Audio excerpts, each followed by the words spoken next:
Right there, Vortex.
Welcome everybody. Yo, Northside Plug, we back. What it do, baby? Thursday energy. What's going on? What's going on, ladies and gentlemen? Welcome to Northside Plug. We are back over here on Q4 Radio on this unfortunately cold Thursday. It's a brisk winter day. Yeah, man. But it's fall, bro. What's going on? Winter's here.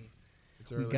got Real Supah in the building. What's going on? What's going on? What's going on? Real Supah was saying these mics smell like peppermint. You're not wrong, bro. Mine smells like peppermint too. They're cleaning Mine doesn't smell We like got a good peppermint. I don't know. station. what Mine you smells guys like talking peppermint too, Really? bro. Yeah. Must have been that side of the table with the Like- peppermints. So like candy canes. Or, like a nice orbit or something. For sure, man. Well, we got Young Justice on the boards. We got Boss Dan to my right, and yours truly, G Money, G Note. We are here to give another great show on Northside Plug with all your hottest sports and music topics going on in the city, in the states, in the country, in the universe. So we want to get right into it. What's been on our minds this past week, Boss Dan? It's been on my mind. Yes. I got a lot of things on my mind. I really want to know. I don't know. Did you get to watch any of the Bulls this week? Yeah, they're looking up and down, bro. So they're growing. You feel me? Every game is a process, and I was disappointed with that Lakers. That Lakers loss because they were looking really good. They were up by Right. 17 points, whatever. Mm-hmm. But I mean, it's the Lakers. You got Anthony Davis. You got LeBron James. So at the end of the day, they're gonna do what they got to do. Right. So, exactly. but I mean, for them to be up pretty much 3/4 against them on their home floor, you got to give them credit. Mm-hmm. Looking at their schedule, I mean that the Lakers was the toughest loss, definitely because they had the lead in that game. Mm-hmm. But I mean, they should have beat the Knicks also a couple weeks ago. Oh my gosh. I never liked the Lakers. Like at all as a franchise? I don't like their colors. I feel you. Yeah, I definitely agree with that. Like just like it's kind of obnoxious, like just the brightness of the yellow and the purple. It's not even like a hate or negative thing. You just saw it. Chicago Bulls. Yeah, All there you go. day. That's what we're Best day, talking colors, every day. best outfits, hats, whatever you want to call it. Get everybody getting egged on by everybody. To about. talk Oh, about that's right. Chicago. That's also he called Chicago the Mecca of basketball. You know it. And I kind of agree with that. I think I don't understand why they call Madison Square Garden the Mecca. Honestly, I don't understand it. Well, it's just because of the history of where basketball really originated. Basketball originated in Massachusetts, my friend. Well, I'm just saying in terms of like, Are you serious? mainstream, it did, 100%. I mean, you would think it would In be a YMCA in Springfield, Massachusetts. not With conviction, Compton. bro. No. This is why I love your voice on the radio, dude. Like when you That you man. deliver your words with That conviction man. like that, bro. James Naismith got peach baskets, and soccer balls. And they didn't even cut the holes in the bottom of the peach baskets. They would put the basket in, get ladders, and walk up there and pull the ball out and then go again. Yeah. No.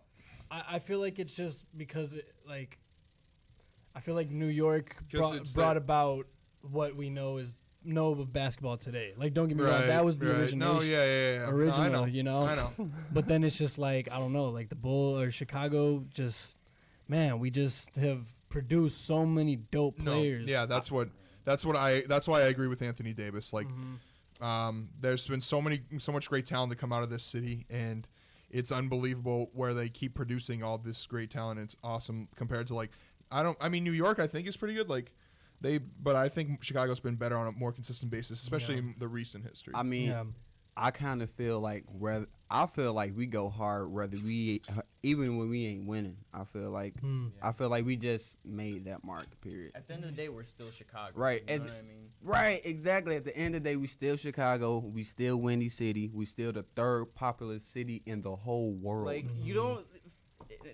I'm a big D Rose fan, so I like to talk about D Rose all the time. But, D Rose. like, the longevity of that man and like not want to say last ditch effort, but they got the #1 pick by like pure chance, kind of like the Pelicans did. They had like And they got 1.9% chance. yeah, they had a small chance to get that pick. I don't know, like there's just kind of like that shouldering upon it because like he went through all the. I don't know, man. It's something about the air of it because it's like we've only had 3 playoff appearances and since he left. Yeah. Well, the last time would have been 2016. He wasn't on the squad. I think. I don't know. I'll look it up. It's been a few years, man. It's been a few years, bro. But I agree. You know, it's just at the end of the day, there's something about that Bulls brand. You know, those Bulls colors. I feel like Absolutely. the brand, the logo, I feel like the 90s played out. Really, I feel like that was the year for like basketball to like actually get stamped, and I feel like the Bulls stamped the NBA with they stamped. Yeah. So like no matter like who gets a tournament or whatever, I feel like it's always gonna go back to the Chicago Bulls. It's just like when you think of NBA, beyond who you think of Chicago Bulls. Yeah. Like you don't Boston think Celtics. like But the Bulls are up there. No, the Bulls. It's like when you think of basketball, you think of Celtics. Like the history of the NBA, you go Celtics, Lakers, and then you got to go Bulls in there. Spurs probably up there. Otherwise, for classic teams, I don't know. But but I agree. Like I think especially because the Bulls dominated the '90s. Franchises that are able to stamp themselves on a decade of dominance are the ones that they remember. Yeah. Like even those Celtics in the 60s, man, they won everyone except for one. That was them. The headline. Yeah. And then the 70s was a mixed bag. 80s was the Lakers. But even the Celtics were in there. The Celtics were in there, exactly. And then the 90s was dominated by Michael Jordan and the Bulls. Yeah. 2000s, I'm going to go Spurs just because. Spurs, and then Lakers 2010, too, yes, Lakers too. And then 2010s. LeBron James. It was Heat. it was the first 5 years was Heat. And then the Warriors took over. Yeah, I don't even like the Heat, and I'm not even hating for any of my followers that like the Heat. I hate the Heat. The Heat is, I mean, all they had was LeBron James, but that was like LeBron James, and that he looked like a African meerkat, Bosh. Like I don't like him. He's a raptor. He's a natural raptor. Yes. Meerkat. Man, my body just started like doing like the neck. I mean, he said I had to stop myself. I'm like, He does have an awkwardly long neck. That's for sure. yeah, he always got his mouth open like, all the time. He's got a big mouth guard. And Oh, yo, and Chris Bosh, man. I'm sorry, that Chris. pivotal I'm rebound sorry, though, Chris. man. That pivotal sorry, rebound. Chris. Hey, man, he was he played his role and they did their thing. But I, as a Bulls fan, man, I agree, bro. Those were some rough years, man. Those were some rough years. They've made the playoffs twice since D Rose left. what? Really? Well, And then we ain't making no farther than that. It was just playoffs and then out of there.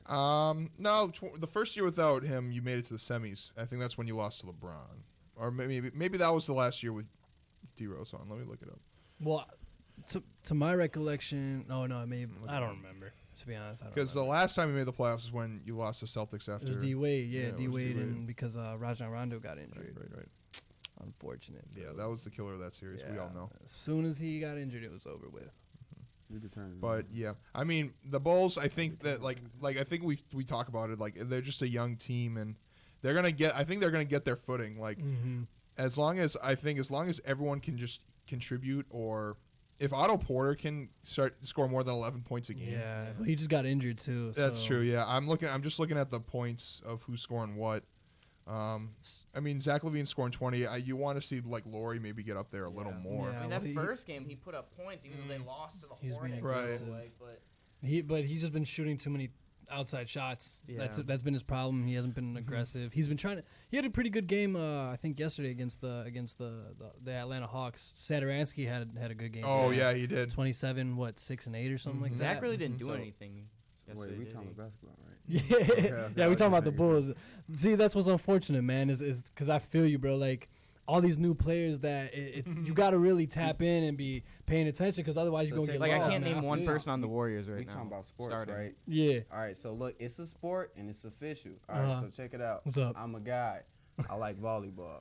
Bro, I used to That's play volleyball. I volleyball's- love volleyball. And I could play Cool to volleyball. I'm not watch. just trying to like just add it because it's females. I like volleyball, and not only that, I feel like the girls play like really hard, True. like really hard. Like they actually make it yeah. more than just like we're playing volleyball. It's more like volleyball. Volleyball's underestimated, bro. Like I played volleyball. I want to say People are becoming 4 or millionaires 5 off years. this Very now. athletic. Yeah. Really. There's Yeah. like You have to be an female athlete to millionaires off compete. it now. I'd be like, what? Like what were those two women who dominated beach volleyball for like oh back-to-back Olympics? You know who I'm yeah, talking about? Dang. I They're can't probably think of like their super names. rich, bro. Yeah, They're exactly. For real. tons. Like, cause For they make real. they make tons just from people like this. coming in. Absolutely. And yeah, I mean, I love volleyball. I mean, it was one of my favorite things to play in high school. Like honestly, Yeah. and like every time I go up Lakeshore Drive on North Ave Beach over the summer, there's like dozens of volleyball nets, and I Yeah. always want to sign up. Mine was track, band, and volleyball. Like I liked those three. Okay, yeah. Track. Yeah, Track, I baby. could run. What track? What events? 400 400. All right. and baton, but I ain't like that. Baton, the handoffs. I was more of a field guy myself. Obviously, I Good. wasn't the fastest guy out there. Mile, baby. I just felt like I was too thirsty, and like by the time like they come, like I'm. Just trying to wait for you. I You bet got you too can still excited. You're just run. like, Like, I ah. always drop it because like I'm so ready just to like in my hand and move before he had passed to me. It's just like, Yeah. man, bro. Yeah, for real. I feel that. That gets me actually. That gets me more excited now that I think about it. Speaking of track and field, the Olympics is coming up in 2020 Yeah. in Tokyo. Hey, wait, going back to volleyball, bro. It was Carrie Walls Jennings and Misty May Trainer. Misty May Trainer. Yeah. I knew that. Oh, dang it! I knew that name. I was thinking that. I didn't want to say the wrong name though. I swear it was on the tip of my tongue. Yeah, no, the Olympics are gonna be a lot of fun, man. I'm excited to. Ooh, we gonna get to cover the Olympics, bro. That's awesome. Whee! Let's go. Yeah, bro. Like the Olympics are just. There's something about the Olympics, man. That, I mean, obviously it brings the world together, you know. I don't and- think the Olympics was hyped since do this swim. Phelps. Like I Michael felt like Phelps? I felt like that's when it was like dope because like everybody was like, cause I mean we not saying like, but we had an American whooping every country, bro. And it was just like you had Chinese people. I can't believe it, you know what I'm saying? Like, and they all tiny, so they figure like, no. We got Simone Biles. Yeah, and Simone Biles, another Simone goat. Biles is going crazy. Another yeah, goat. yeah, She's gonna go crazy. I mean, basketball, we're just gonna dominate that as well. Man, we better. It's gonna be fun. But after this past summer. yeah, that was the B squad though. That might even be a That was the C squad. That was more bro. of a That was the C yeah. squad. Hey, Marcus Smart's on no C squad. All right, my man. Hey, Celtics are doing all right, man. I'll give Hey, you they're that. 6-1, man. That's I ain't all. gonna That's ra- all I'm gonna say. I ain't gonna disrespect the Celtics. Gordon team, Hayward but- is back. You heard it. Gordon Hayward is back, Oh, people. one more time. On. One more time. Gordon Hayward is back. He's back to his all NBA level abilities. Is it rude It's to back. say I don't know who that is? It's not rude, bro. No. Okay. Gordon Hayward is the guy with the terrible ankle injury like a season ago, and like So- everybody was like, Is he like a dude that like always get that one ankle messed up? He got it messed. He got one ankle messed up really Because badly. you have people like that in the NBA that's like you always hear about them. Like, bro, D Rose. yes, like him, like bro, you was like It was like a slew of an injuries that NBA happened, god, though. and then like his leg got messed up, and then it's like what? Hey, Brings it back to those. that's a Bulls. perfect transition to load management, bro. Because I wanted True. to talk about this load management situation. Absolutely, I read an article on this the other day. And speaking of D Rose, obviously, Yes. this is a man that needed load management, but at the end of the day, should not have been playing at the end of that Sixers game when they were up by like 20 points. Right. What I want to hit on, so Kawhi Leonard, if you didn't know, Kawhi Leonard sat out yesterday due to load management against the Milwaukee Bucks. Load management. Supposedly he's fighting a knee injury that I think he's been dealing with in the past, right? Yeah. But it seems like it's kind of up in the air. Is it going on? Is it not going on? Whatever. But this is what I was thinking, bro. So this was my theory as in the mind of Kawhi Leonard. Mm-hmm. Kawhi Leonard is a basketball genius, yeah. right? Okay. He orchestrated as to why the Lakers didn't get a lot of these free agents that they wanted to sign, right? Kawhi Leonard single-handedly changed the whole landscape of the NBA, basically, right? Kawhi Leonard, I feel like, chose not to play last night and allow the Milwaukee Bucks to win that game. He knew that they were going to win that game, right? Mm-hmm. So that what's his name? Giannis could do what he did, 35, 16 and 8 or whatever. he got. go Mhm. crazy. Do you remember hearing about my bad? Do you remember hearing about the D Rose when he had his leg messed up, but he made like a ton of points and like they were like The shocked 50-point about game last season. on the Yeah, and he Timbs. made all them points. I watched that, and bro. everybody, not even the teammates, everybody's like, "There's no way he did that," because, bro, I mean, he Dude, I watched it. It was one of the most like, I don't know. It was one of the greatest moments of like sports that I'd watched personally. Like it was moving. It really was. Yeah, like he was literally making people look like trash. I And that- just got home from work and I saw like the second half all the way to the end. I couldn't believe it. He just kept getting buckets, bro. And like I would keep up on D Rose. Like he'd just gotten signed by Tim's because like gave him a chance. He kept signing all the old Bulls players and like they were decently effective, especially D Rose for the small amount of minutes that he was being played. And then you got to think like how the mental. You got to think Right. like how hard he put in his head. Like, yo, I got to show them that I'm still D Rose and not just D Rose, the player in the game. You know what I'm saying? Because he adapted. Yeah. He adapted to the scene, and he ultimately ended up making his game work for him because he didn't go. I don't know. He didn't go the route everybody told him to go. He went the route that was best for him, and it's working out. It's working out. He could get a better contract. I don't know. I don't think he could get. I don't know. It's 2 years, right? And He puts up 20 points for 2 seasons straight, coming off the bench. With his I mean, with, even with his 18 injury history and his age at this point, I think he'll that play 50 games. He's gonna be 2 50 years to 60 older. games, yeah, maybe. he's not gonna get. I How don't know. old is D Rose, by the way? Like what, like 28? 28, 29 But you see, maybe. Which is see, ridiculous. Still young though. Which is ridiculous it's that all he's the only 28. rehabilitation. Same for Kawhi. You know what I mean? As much as it probably is like a strategic decision, like a basketball logic decision, it's also like he probably is dealing with the same type of. But wait, let me finish my point. Yes, Yeah. go back to load. Let's go back to load management real quick. I wanted to hear what you had to say. Because Kawhi Leonard set out that game, allowing Giannis to score and get the Milwaukee Bucks gain their confidence, right? Right. So they're gonna. So say that they meet. They got to meet one more time, right? And they're gonna meet in Milwaukee. Yeah. So maybe he'll play, maybe he won't play. Regardless, it's an NBA Finals preview. I feel like Kawhi didn't want to play to allow the Clippers to get to that point. So say that they do meet up, and they're not going to be able to know how to Game plan against game him. plan against him because they would have thought, oh, this is how we played against them before. This is what worked, yada yada. Yeah. We got Kawhi Leonard and we got Paul George. Yeah, that's what's scary about the And Clippers. they're allowing the team that was playing last year without Kawhi Leonard, without Paul George, to go against this most likely Finals East team, right? Yep. Gain this confidence, gain this experience, so that come the playoffs, come the finals, Come when June. they meet, that team is already going to be set up.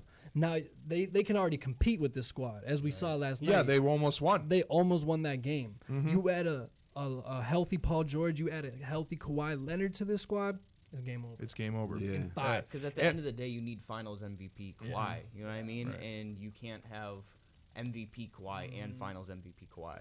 Much Yeah. like you can't have MVP LeBron James and Finals MVP LeBron James. You have to prep one or the other. And Yeah. Giannis is going to be exhausting that as he's coming out of his first MVP as the third youngest to get MVP, I believe. Something like that. Sure. But Shout out Steve-Rose, number one. Nah.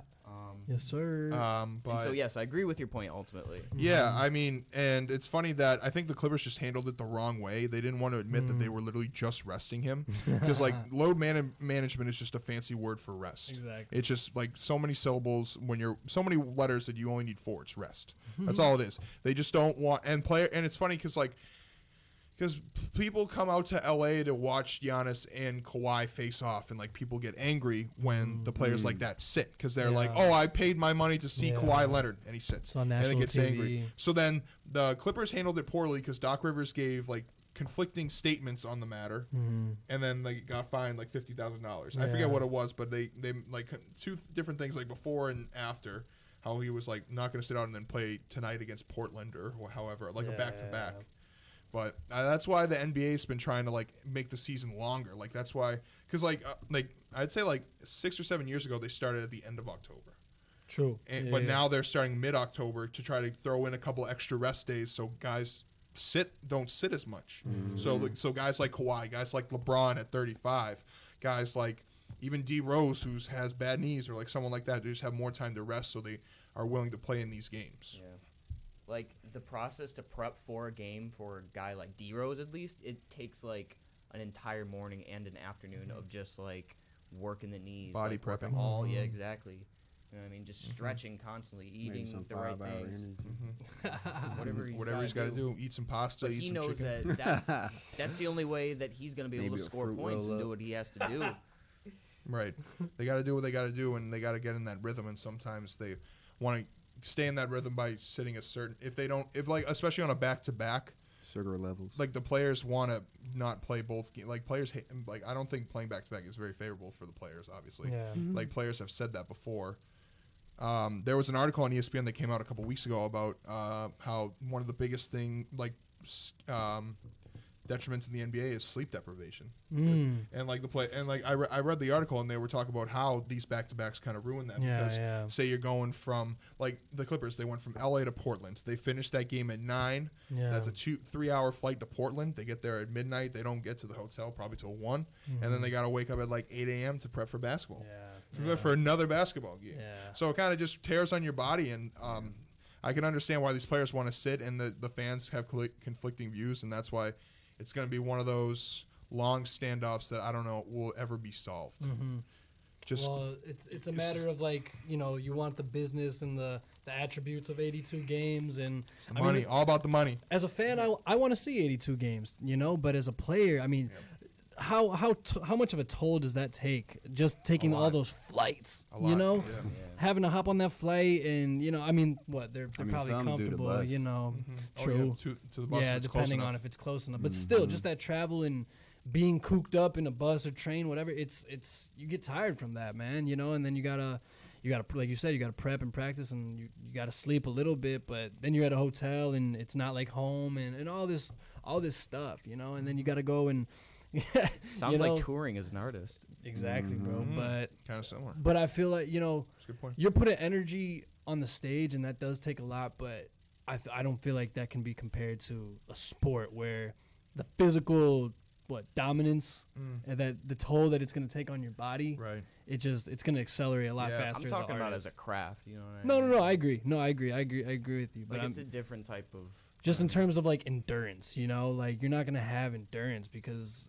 But I mean, this is what they're getting themselves into, you know. And Yeah, that's why they get don't paid. know. That's why they get paid all those big bucks. Yeah, man, and they're all Put their swole, bodies on the bro. line for like Exactly. that. That's their body is their biggest asset. So they're trying to keep as much care of it as possible because without their body, they have no contract or no nothing. So I see why the players want to do something about it, but I don't know how they're going to do it if they want to.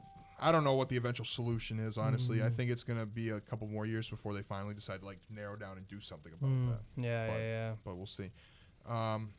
What do you think of the coaching challenges?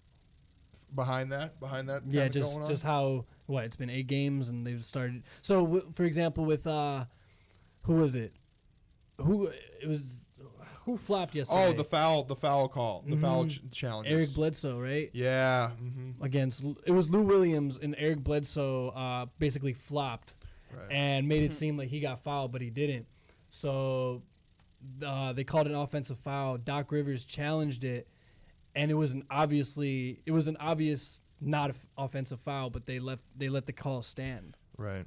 So what's the point of the challenge if you're not going to overturn the What, obvious like call? an extra timeout, Right. right? Exactly. Yeah. An They, extra timeout. I guess kind of. That sounds. Next- Well, no, extent, you yeah. get rid of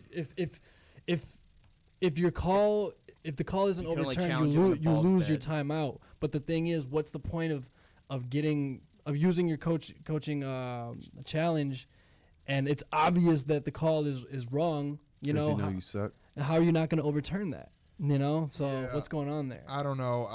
I think it's still like a learning process for everyone. Yeah, I think coaches are trying to use it more strategically, I guess, to kind of just like maybe like literally just like just to kind of break up the momentum if they're kind of losing and like they could use a swing, right. because like even if you get it wrong, you still lose a timeout. So like Justin was saying, it's kind of its own timeout. Yeah, yeah. But I guess I'm still I kind of want to see the numbers on it, Mhm. like how many of the challenges have been overturned. yeah, Kind of like with the NFL doing the new pass interference rule, like how many of like most of those haven't been overturned. I mean, I watched a couple basketball games lately, and like, bro, I feel like it's just no energy. If Why do you just say that? Bro, the way they be running, Mm-hmm.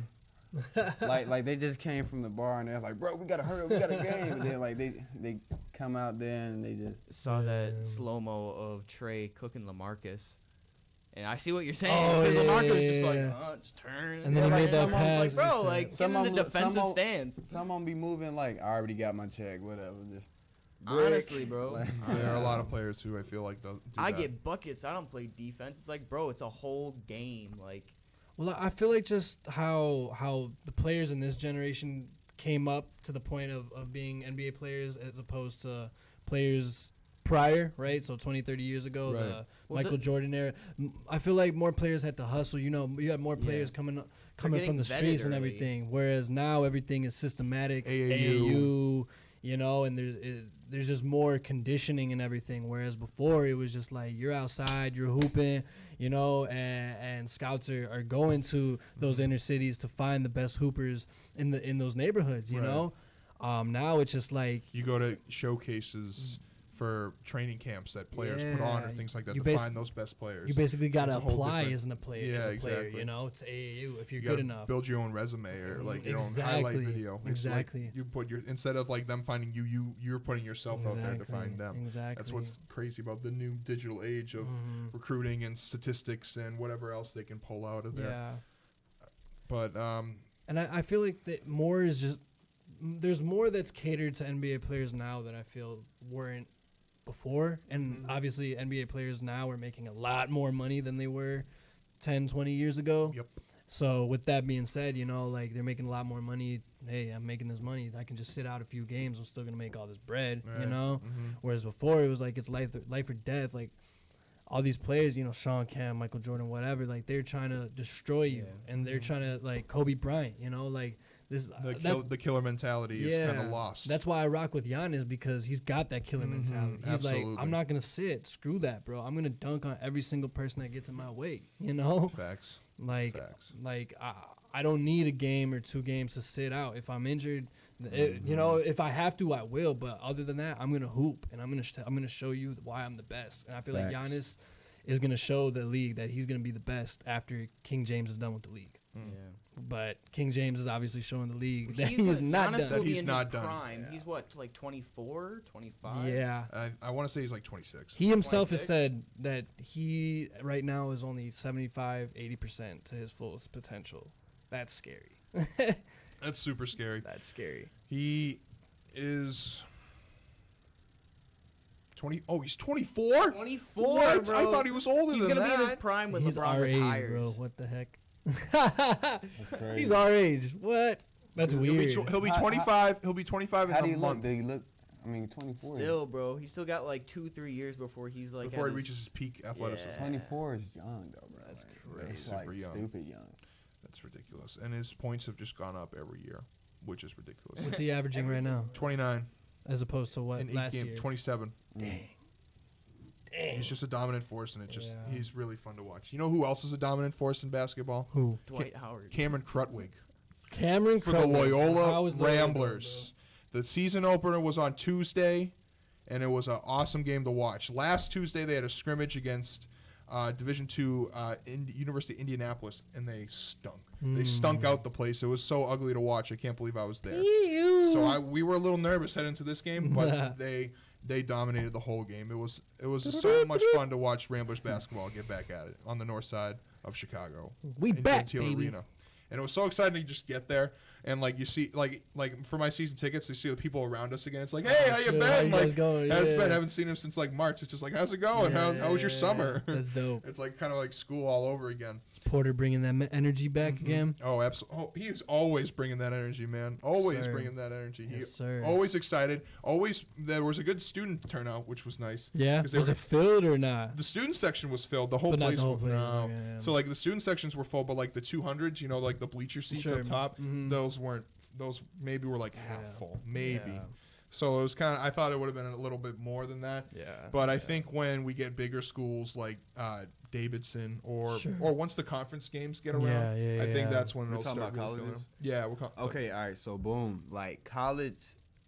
I feel like college sports is so much more hype. Like it's so much more passion and so much more energy. Even with like the fans is more. You know what I'm saying, into it for the fact that I don't know.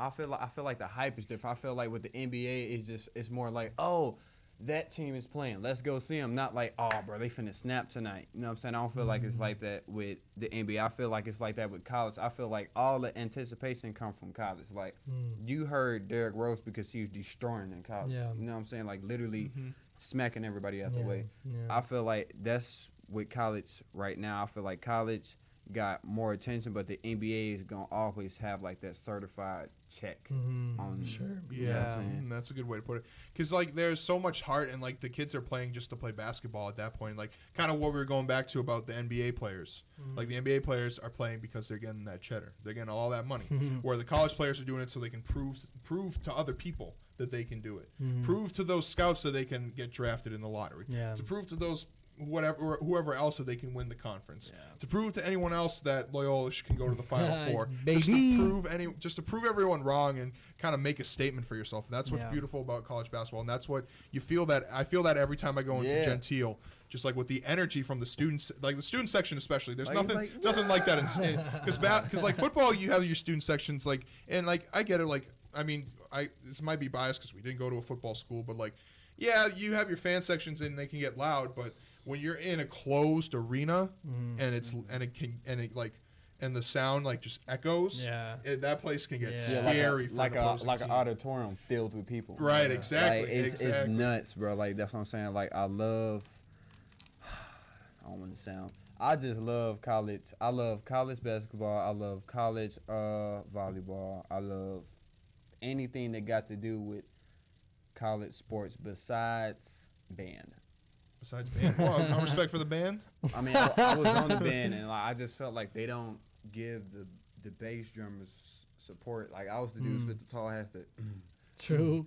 Okay. and it was just like, nah, bro, fork all this. Like I'd rather just like, I just feel like the other sports is more hype. Like like let's example. I was at a gymnastics game, right? I've never seen so many people show up for gymnastics, bro. Okay. And I was just like, whoa. And then I went to an inside swimming. Swim meet. Yeah, and then it was tons of people there. And then I was just like, there's no way this many people in here. And then I went to like a basketball game. I went to a volleyball game, but it was like, like I mean, you had like swole cock diesel ready for action type dudes, like in just the some big Arnold.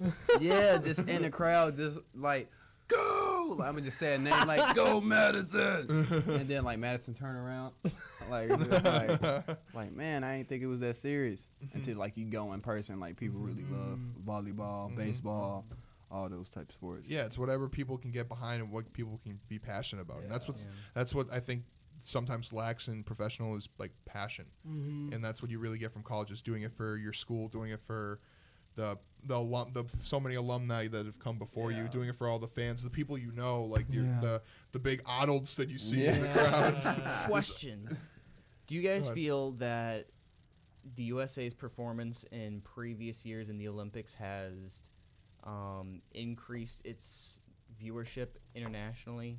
The Olympics or The Olympics, just like specifically since the US? it's like one of those like non-biased, non-discriminatory things that like the world kind of for the most part has a consensus on and participates in, and it like has professionalism and like virtue. You know what I mean? In all sports, or just history. In all sports, or just basketball. Well, it kind of like as the years go on, there's more and more of an opportunity for, I don't know, certain sports to become more mainstream as more people understand more about it. Yeah. More money is funded through it. Yeah. And the most, I don't know, I feel like if anything, because there's a lot of censorship in a lot of big countries like China. Yeah. I That's mean, true. like, you know what I mean? Like the Rockets got what banned in China, yeah, bro. pretty Like, much. you know what I mean? Yeah. Like it's a huge deal. But I don't think that they're going to ban basketball, like viewing basketball for the Olympics in China. You know what I mean? And if there's a cool showing, you know, if you show out and show that they're, you know, the next generation of USA players has like something new to offer, something like, you know, whether it's just pure athleticism or skill or a mix of both, and it's like, I feel like just the brand of our country, of the USA, whether speaking in terms of, well, kind of just with everything, you know, and this is like, this can be good or this can suck, you know, but just with who we are as a country, I think the name holds weight, you know. So whether we're doing really well in whatever it is that we're doing, or we're doing not so good things, we're still going to be talked about, right? We're still going to be in that conversation. There's just something about our country that holds weight, and it's just like we have a lot of power. I know what holds know? weight on our country. We have the strongest humans on earth. That's what keeps. I mean, you have to be. I mean, I feel like you got to be mentally retarded to not know why the United States is on top of the forking game. Like, you got to think like, okay, yeah, the money, blah, blah, blah, but the army though, our defending system is hands down. Ain't nobody forking with us. They not. We have the two biggest navies in the world, the U.S. Navy and the U.S. Air Force. Even that, like everybody else is certain country, bro. In our army, we got people from Pakistan, Iraq, China, Japan, England, Russia. It's so many different knowledge and different you know what I'm saying, intelligence inside our army that, bro, I honestly, if you ask me, if we keep doing this way, bro, we're not a country. This is an empire, if you ask me. No, I agree. Like, bro, like United States can go anywhere they please. Not saying that they like us everywhere, but it is the reality. everybody's waiting for us to make the next move. You know what I mean? Like, as much as you got, can. You got right, because you got to think about that. Like, as far as like next move as in war, the next big money move, all that you got, and then you got to think all that's playing a part with, because the president really don't matter. But at the end of the day, when it comes to little citizen things, we have a bully, bro. Like a bully that can, like, if he don't want to and be stupid, he don't have to listen to nobody, and he can just. One of the coolest things I heard about that was when I heard Dave Chappelle say that he felt the most American when we all hate on him together. I feel it's universal to me, but like we also live in Chicago, which is like, you know, traditionally extremely like one of the most left places to be. Regardless, I don't know, just the way in which we navigate our dialogue. Yeah, exactly. Like it's just something that I don't know. Everybody has some sort of grievance towards. Yeah. So I mean, it's just gonna. I don't know, man. It's gonna be an interesting year.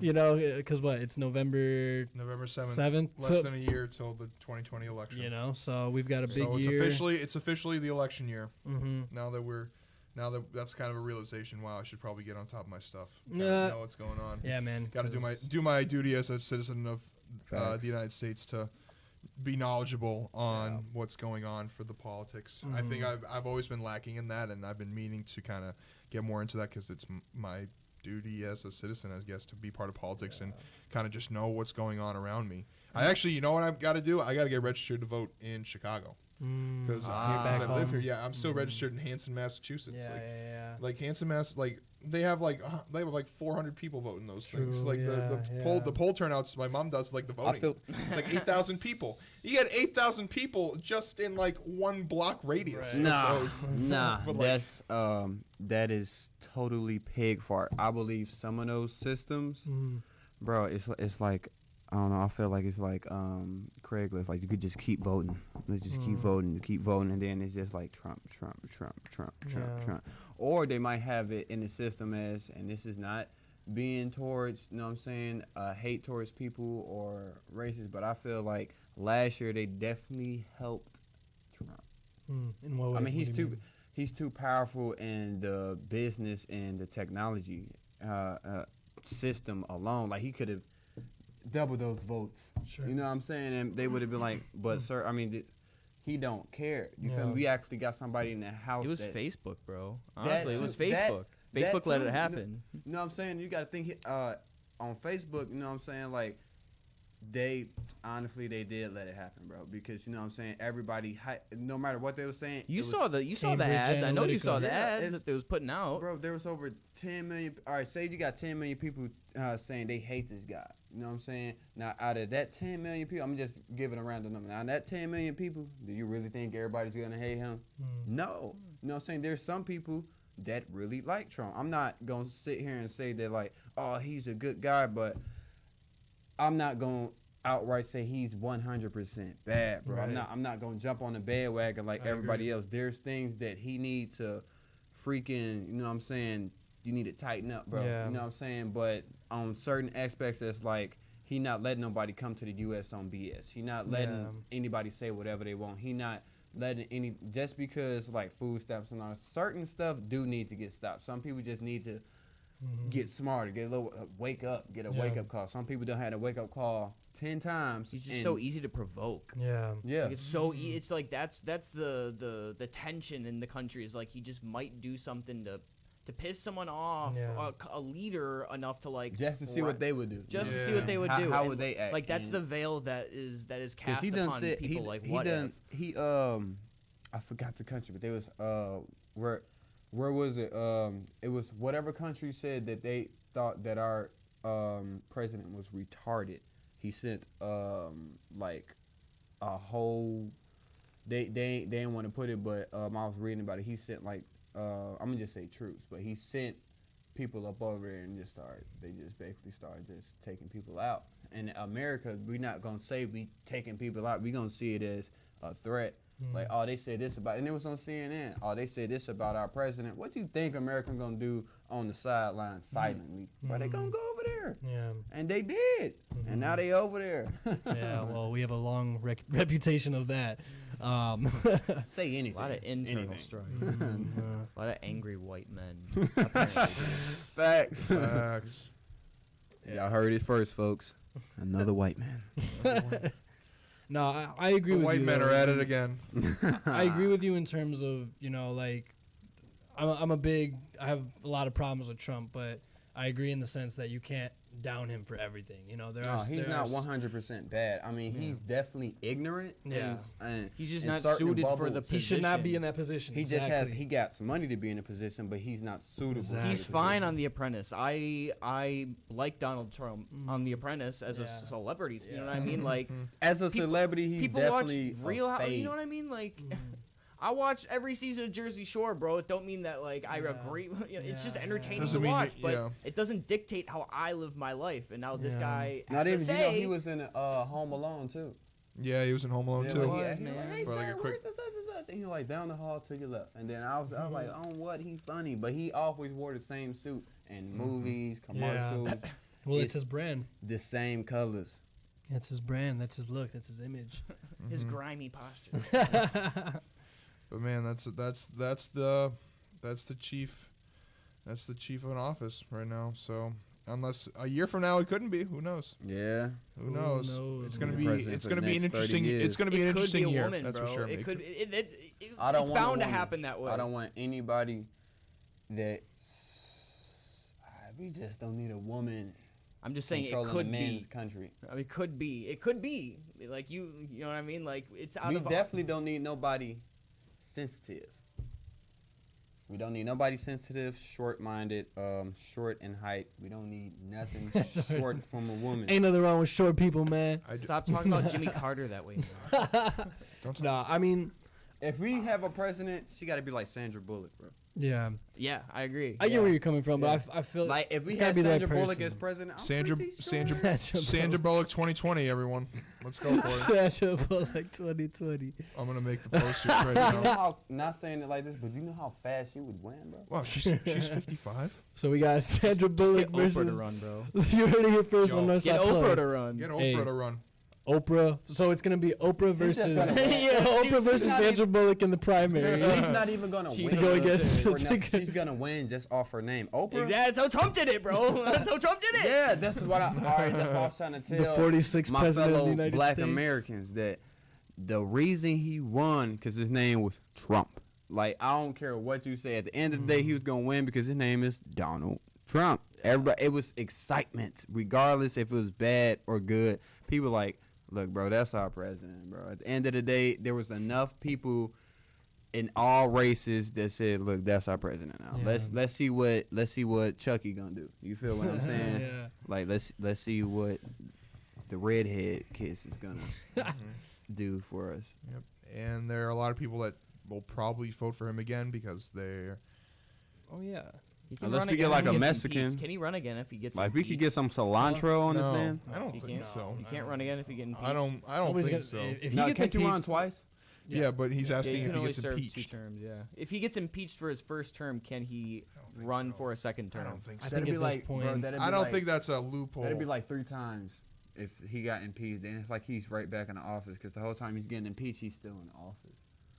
It's like Yeah, he's just no, there, that's- and then they bring him back like, oh my bad, you almost got Well, impeached. no, you but- can only serve a maximum of 2 terms, regardless. You know what I mean? Like if he gets impeached in his first term or in his second term. Him being our Nah, president, he might. Nah, take he it. ain't going. He ain't going to He run. coming after back gets and got impeached, impeached bro. again. If man. he First bro, double impeachment. if that'd he be gets hilarious. impeached and he runs again, I mean, I already know I this don't know. man's got some I- huevos, bro. I already know this man's got huevos, bro. But if he does that, geez, bro, like Dude, it's like that's- Tom Brady You in the want me to fourth be quarter. honest? He's I just don't want. I don't want to manifest it. But he's if it's a woman he running up against, he's finna win again. I'm just saying. I'm not, bro. I called the first time. I said, bro, Trump's gonna win. I seen who he was going against. We knew He it was go- coming. We He all was knew it going was against coming. a dude in a diaper and a woman that just do this. Oh, Bro, we lost. We going against somebody that's barbaric, ignorant, has money. You know A what lot I'm of it.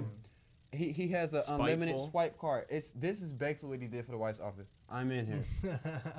Credit Basically. debit, just whatever. And he was in the White House. Basically. He makes more money than a president. So why are you a president, my dude? Mm, You make more money than a president, the assistants, everybody. You're just there. You're just. Well, he's always had monty. He just wanted That's the what I'm most saying. amount The of only power thing that he changed could about get. him is that he went from Donald Trump to President Trump. The only thing that changed is that he put president in front of his names. But if you actually see him at his meetings and when he's talking about stuff, bro, he talks like a regular dude. You wouldn't know what Trump was talking about. It's like a smarter George Bush with The more only money. the thing I can respect him for at least is him not declaring war on anybody. Has he declared war? on anybody? He's been tiptoeing that line Knock for a on little wood, bit. right, though. No, they exactly. sent missiles to what's the name? Blew up half of the. I mean, yeah, he's been like mobilizing troops here and there, but it's been like in stations that we've He been said mobilized. mobilizing. Is that not the right term? I mean, Sounds better than what I would have thought of. So I'm mobilizing. Sounds good to me.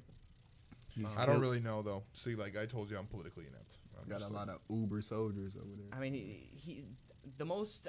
I feel like at this point, like Terminators, Like Uber Army, like they just come like when you tell them. Like I feel like, like SEAL Team 6. that's how I feel Trump is doing. I feel like he's using the army as a Uber, like Uber Army. Uber Army. Like no, I don't like it. Send him. Like just Send them wherever. the easy way Put them to over there, okay? to a good legacy. like what? Wait, I'm sorry. Can you repeat that again? An Uber, Uber, legacy. like as like an easy way because you don't want to like take public transport. Yeah, just an Uber. Yeah, just Uber it because you know. Yeah, so I'm telling it's you. created a new meaning. Right, that's what I'm saying. So it's Donald's army right now. It's Donald's army. Yeah, he's got the buttons. He's got all the buttons to What? change stuff. He got bop it, pull it like he got everything. Like Twist it. oh, you lose. Oh, send another army. Send it. Send him over. Smash it. Yeah, man. Well, do we have any other final thoughts on sports, politics? The Red Sox need to keep Mookie Betts. What's the This is my final thought. Shouts out to my boy Cooper who just texted me about he'll agree with me on this one. So the Red Sox are in a tight situation right now where they have the highest payroll in baseball. They want to go down, but Mookie Betts, who won the MVP last year, has been one of the best players in baseball for the past 4 years, wants to get a fat contract, like Bryce Harper money, like 10 plus years, $300+ million. He Yeah. wants to get fat money. And the Red Sox don't want to spend any more money because they already have given fat contracts to other people. And it's just a weird situation because he's on the last year before he can officially test free agency next year. So everyone is speculating to trade him for as many prospects as you can get because our farm system's just shut down. So I just want to get my statement out there that the Red Sox need to do whatever they can to keep Marcus Lynn Betts. They cannot let this man leave the city of Boston. Like, chain him down and get him to sign. Pay him $500 million. I don't care. Like, this is the best That's a lot grown of prospect that you've had ever. Yeah. There was a stat, I tweeted this earlier today. Like, so there's the Gold Glove Award, which is for the best fielder, and the Silver Slugger, which is for the best hitter in each position. Yeah. Mookie Betts has won that award in a single year 3 times. Wow. You know how many times any other Red Sox player has done that? Once. Dang. He's already done it 3 times. That's wild. He's 26 years old. Dang. They need Whoa. to give him all the money. I don't care what you have to do, John Henry, Tom Werner, Chaim Bloom. I'm Chaim Bloom, the new president, the new chief baseball officer. His name's Chaim Bloom. Hi, Bloom. Hyman. Chaim Bloom. I don't care what you all have to do. come and get your supper. Bring Mookie Betts back. And that's all I have. That's all. I just had to get off my chest. Bring him back, please. Bring him back. Bring him back. We'll be back on Northside Plug. Will. Real Supah in the building. Q4 Radio. Bop, bop. Energy.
Hard beats, Northside plug. We back, baby.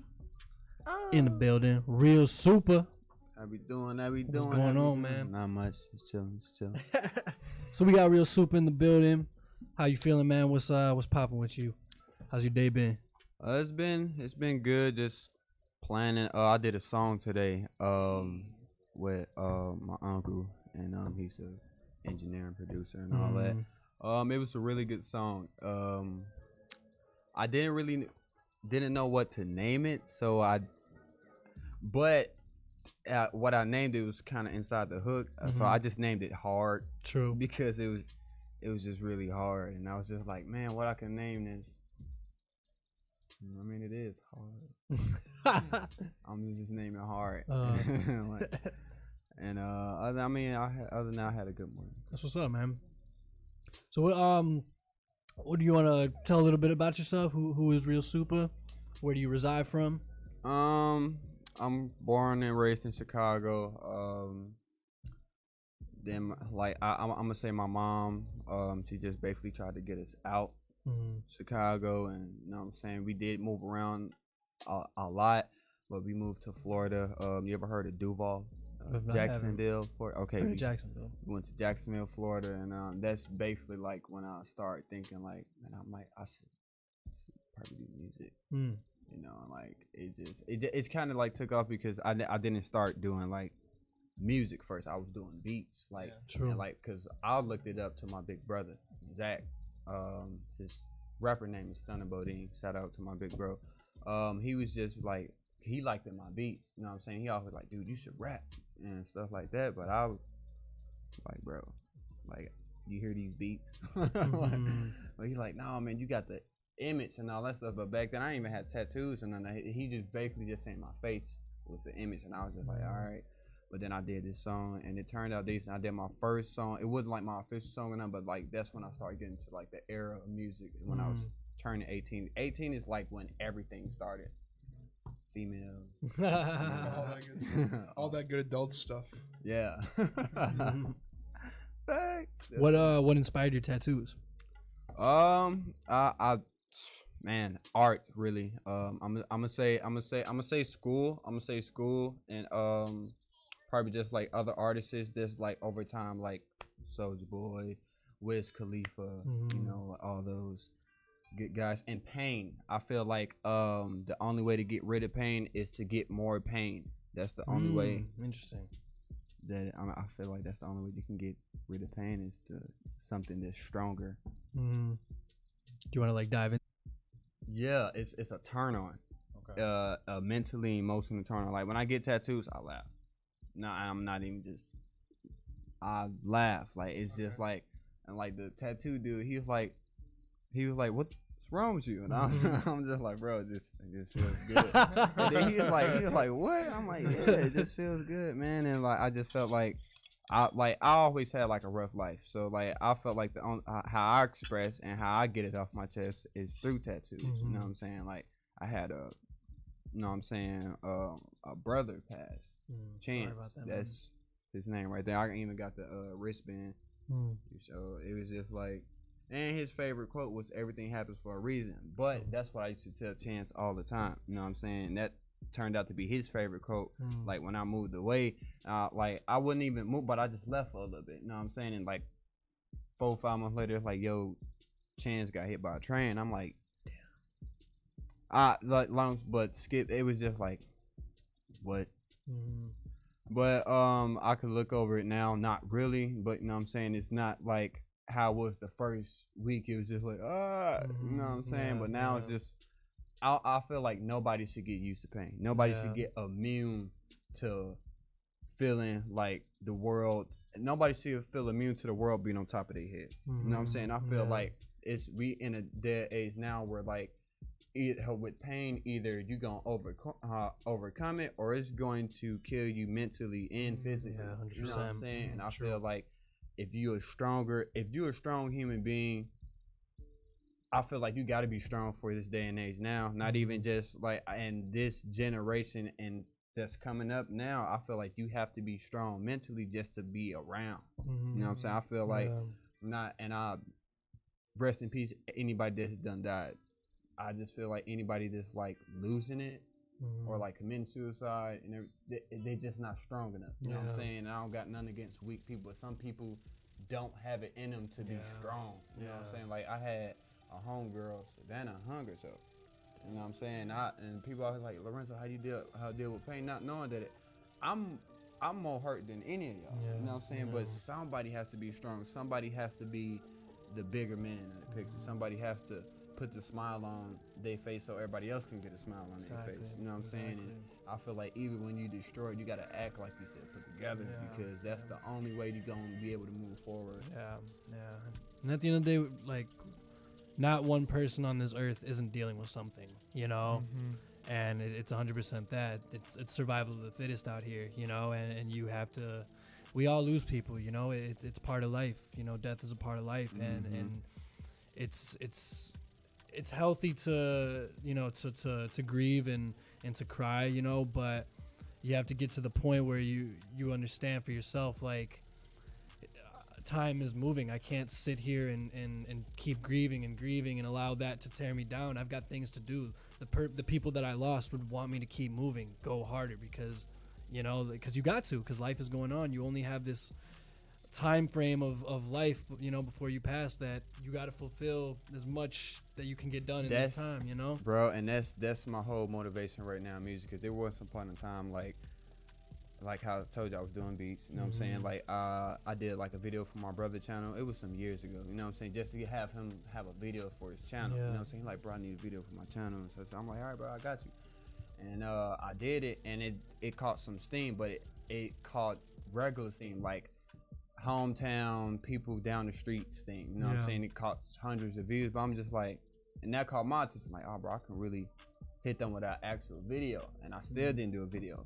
2 years went by. I was still being me. I was still playing sports. I was still, you know what I'm saying, just hanging out.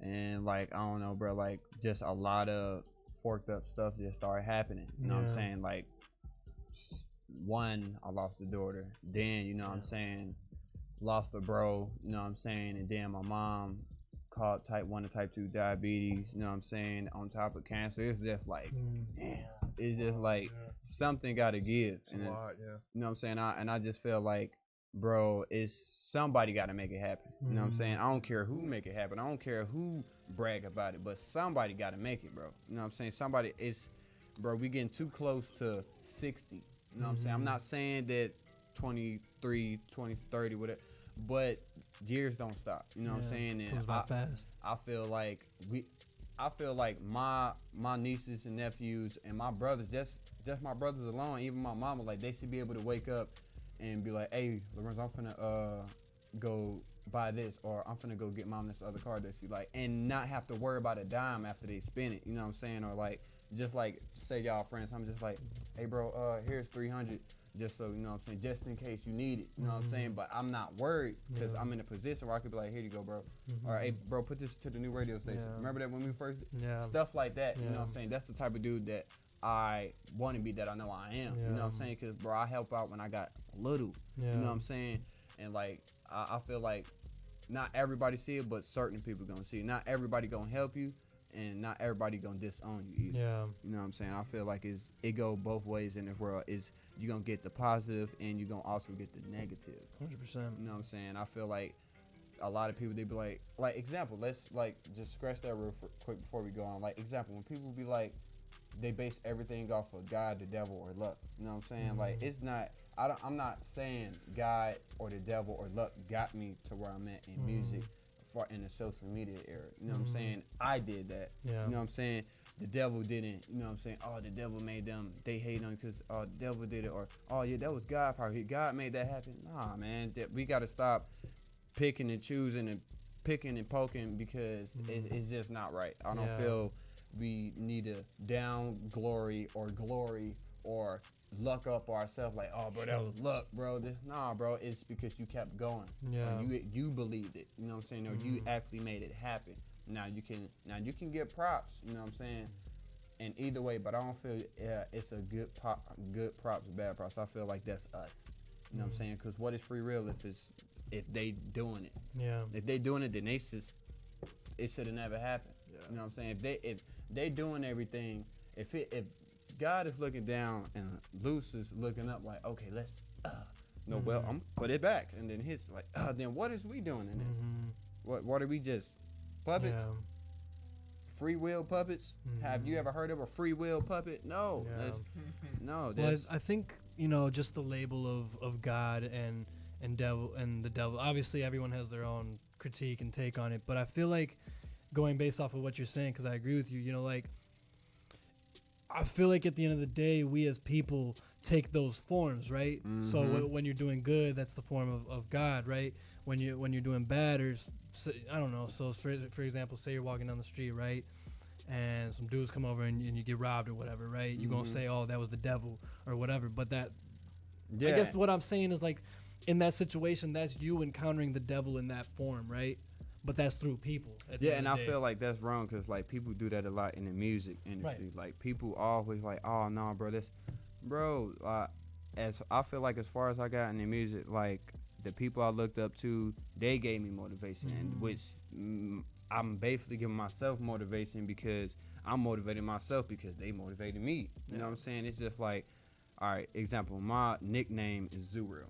It's Real Supah, but it's Zuril. Like Guwap, you know what I'm saying? Guwap is Gucci Man. You know what I'm saying? Zuwap is Fetty Wap. You know what I'm saying? Everybody has a hashtag slogan stamp. You know what I'm saying? Like my there's a difference between my favorite artist and my idol. You know what I'm saying? My favorite artist, you know what I'm saying, it's always gonna be Soulja Boy. True. You know what I'm saying? Now, idol, like somebody that I look up to, that I feel like I could be like the next, but just in certain eras, it's Fetty Wap. I feel like when people like, oh man, who Fetty, Zuwap. No, it's for the fact that like, and it's not his voice. I'm not talking about his voice. I'm talking about his ambition, his motivation, how hard he strives, sleeping in his car, giving his last dollar, putting the last in his tank, traveling when he know he can't really travel, doing this when he know he can't really get in contact with these people, or just putting himself out there with his last drop of breath. You know what I'm saying? That's why I say I feel like I come in as like a Fetty Wap, because I feel like Zuril is doing everything. I feel like, all right, if I wasn't doing good, you know what I'm saying, Rolling Stone Records, you know what I'm saying, Warner Bros. Music Group, all these people wouldn't be looking at me every day on my stories. I take screenshots of every record label, every artist, anybody that ever been on my page is in my phone. For the fact that you can't say you ain't looked at me. Let's say it's positive or negative, because I don't know their intentions if it's good or bad, you know what I'm saying? But I know y'all been on my page. I don't know if y'all looking for the next sound, if y'all looking for something y'all can take or whatever, but I know I'm popping because all y'all on my page. If I wasn't some type of engagement, some type of attraction for the music industry or something like that, y'all wouldn't be on my page. You know what I'm saying? Y'all looking for the next big thing or the next excitement, the next, you know what I'm saying, who's gonna catch everybody's attention. You know what I'm saying? And I'm thirsty, I'm hungry, so I know thirst and hungry when I see it. You know what I'm saying? Whether it'll scare them away or whether it bring them closer. If anything, they see right now Real Supah is dead serious.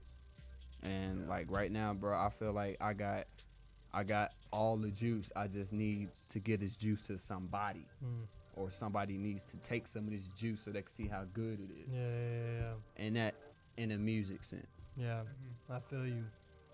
Well, you said off air that you just recently dropped a project? Yeah, I just dropped, shout out to my project on iTunes. I dropped Zuril Universe. Now, for some people, it's very funny because I only have 4 songs. But it's an EP, it's not an album. It's an EP. Right, exactly. But these 4 songs is finna start smacking doors, because I put out Soda Can. That was my first song that got my name Real Supah. You know what I'm saying? That was the brand. Soda Can branded my name so where I can actually put out more songs for a playlist for people. Because at first, bro, wouldn't nobody know? No, and I'm not saying everybody know me, but Soda Can was my first official video. You know what I'm saying? I had a video before Soda Can.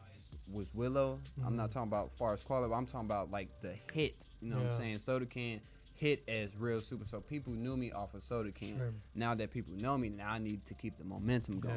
You know what I'm saying? And like these 4 songs, I feel like these 4 songs on the EP, you know what I'm saying, is like really gonna do damage for the fact that I ain't been.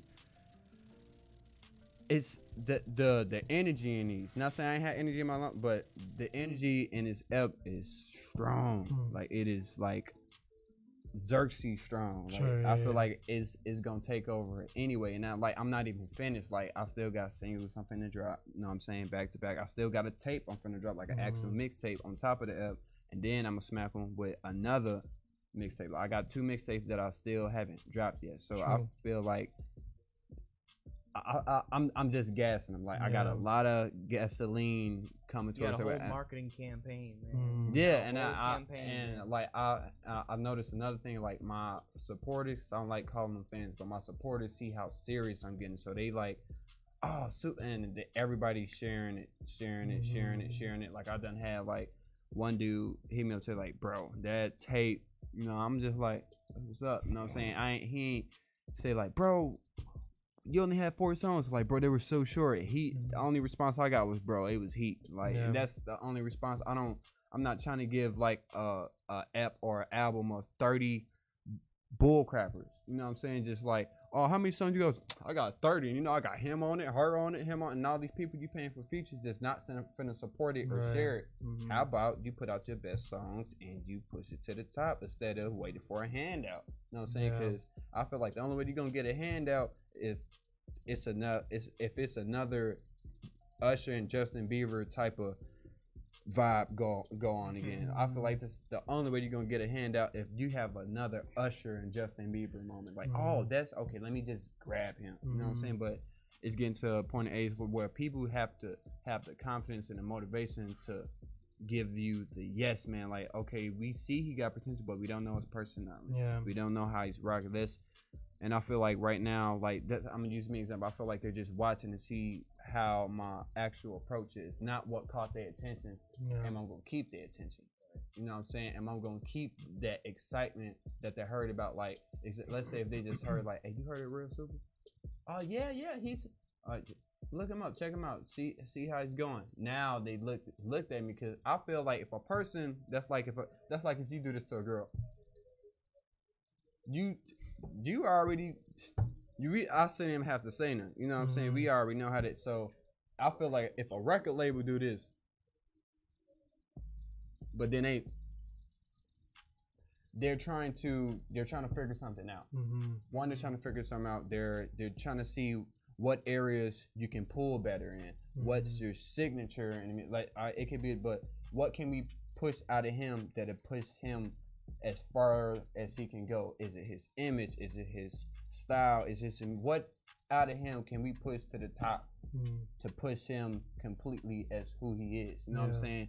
Or, you know what I'm saying, let's see, like how I was saying earlier, the momentum. Let's see if and I feel like with record labels nowadays, how the way things go, like when artists get on and stuff, they have to be for sure before they stamp you. You know what I'm saying? Like they can see the best talent in the world, but let's see if they're gonna keep that same ambition, and then let's see if he can.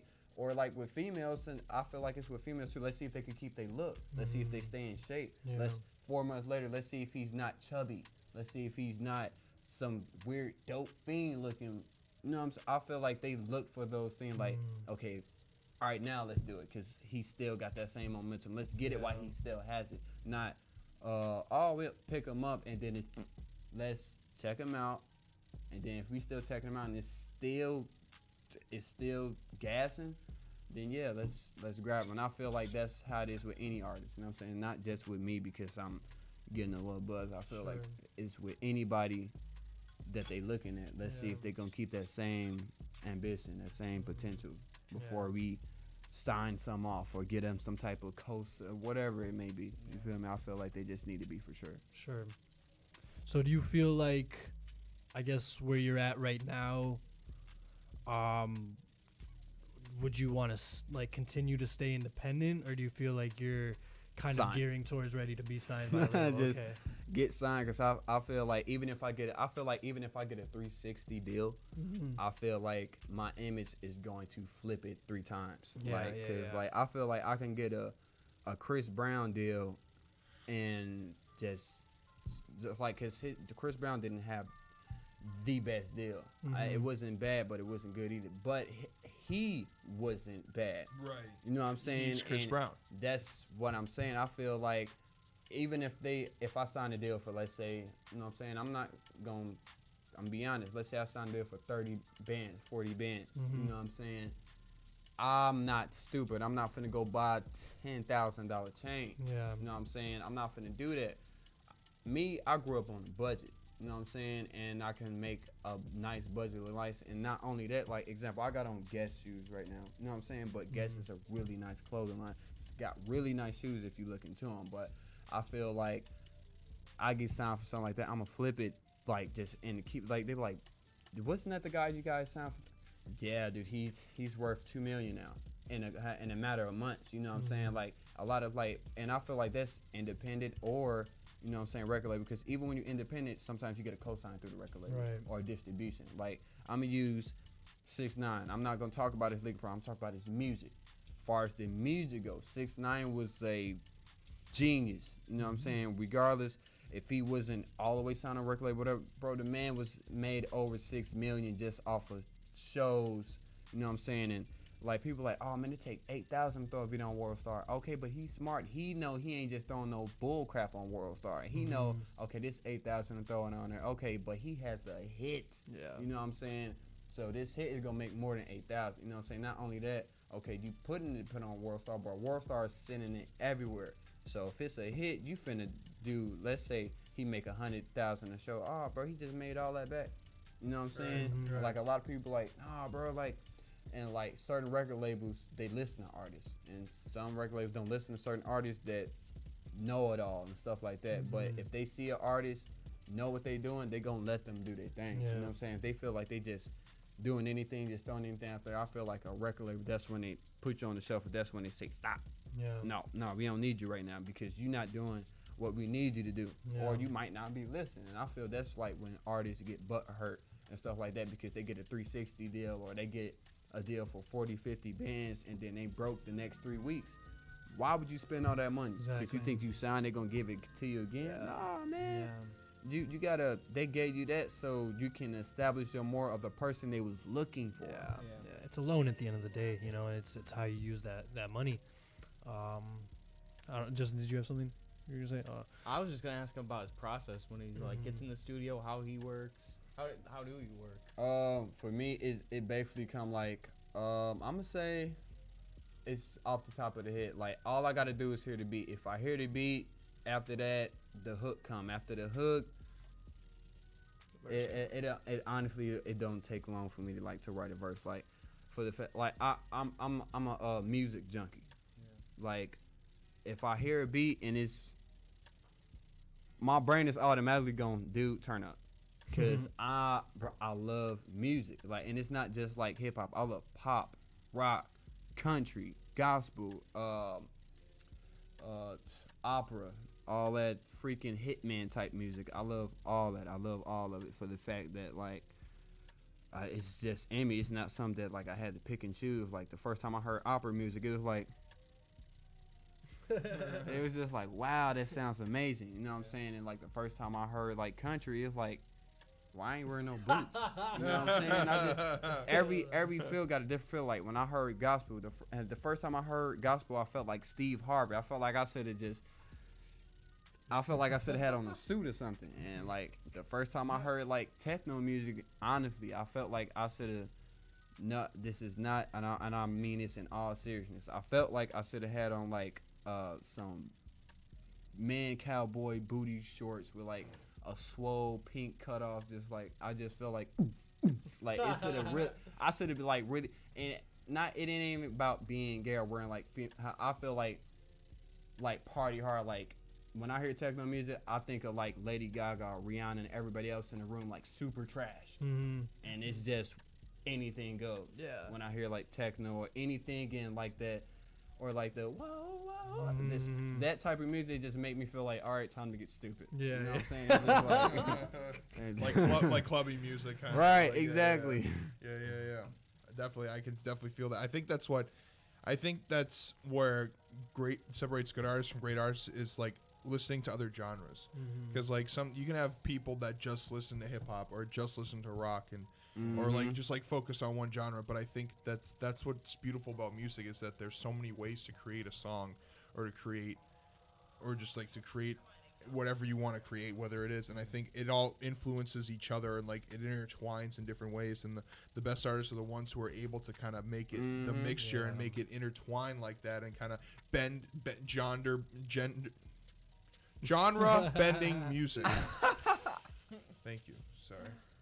Yeah, man, and it like honestly, like a couple of things I do want to say, like as far as like when it, like I'm going to LA, it could be tomorrow or a couple of days, whatever. We just getting like make sure everything's straight, make sure money's straight and everything.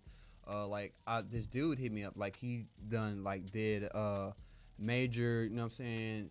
I'm gonna say major milestones, you know what I'm saying? Like he's not like I don't know like how big he is like in that era, like far as like recording studio, but he done had Trippie Redd, he done had 6ix9ine, he done had Baby Goth, just numerous of like people that's big now and got a name for themselves. I believe it's called Hitway Recording. Shout out to Hitway Recordings, bro.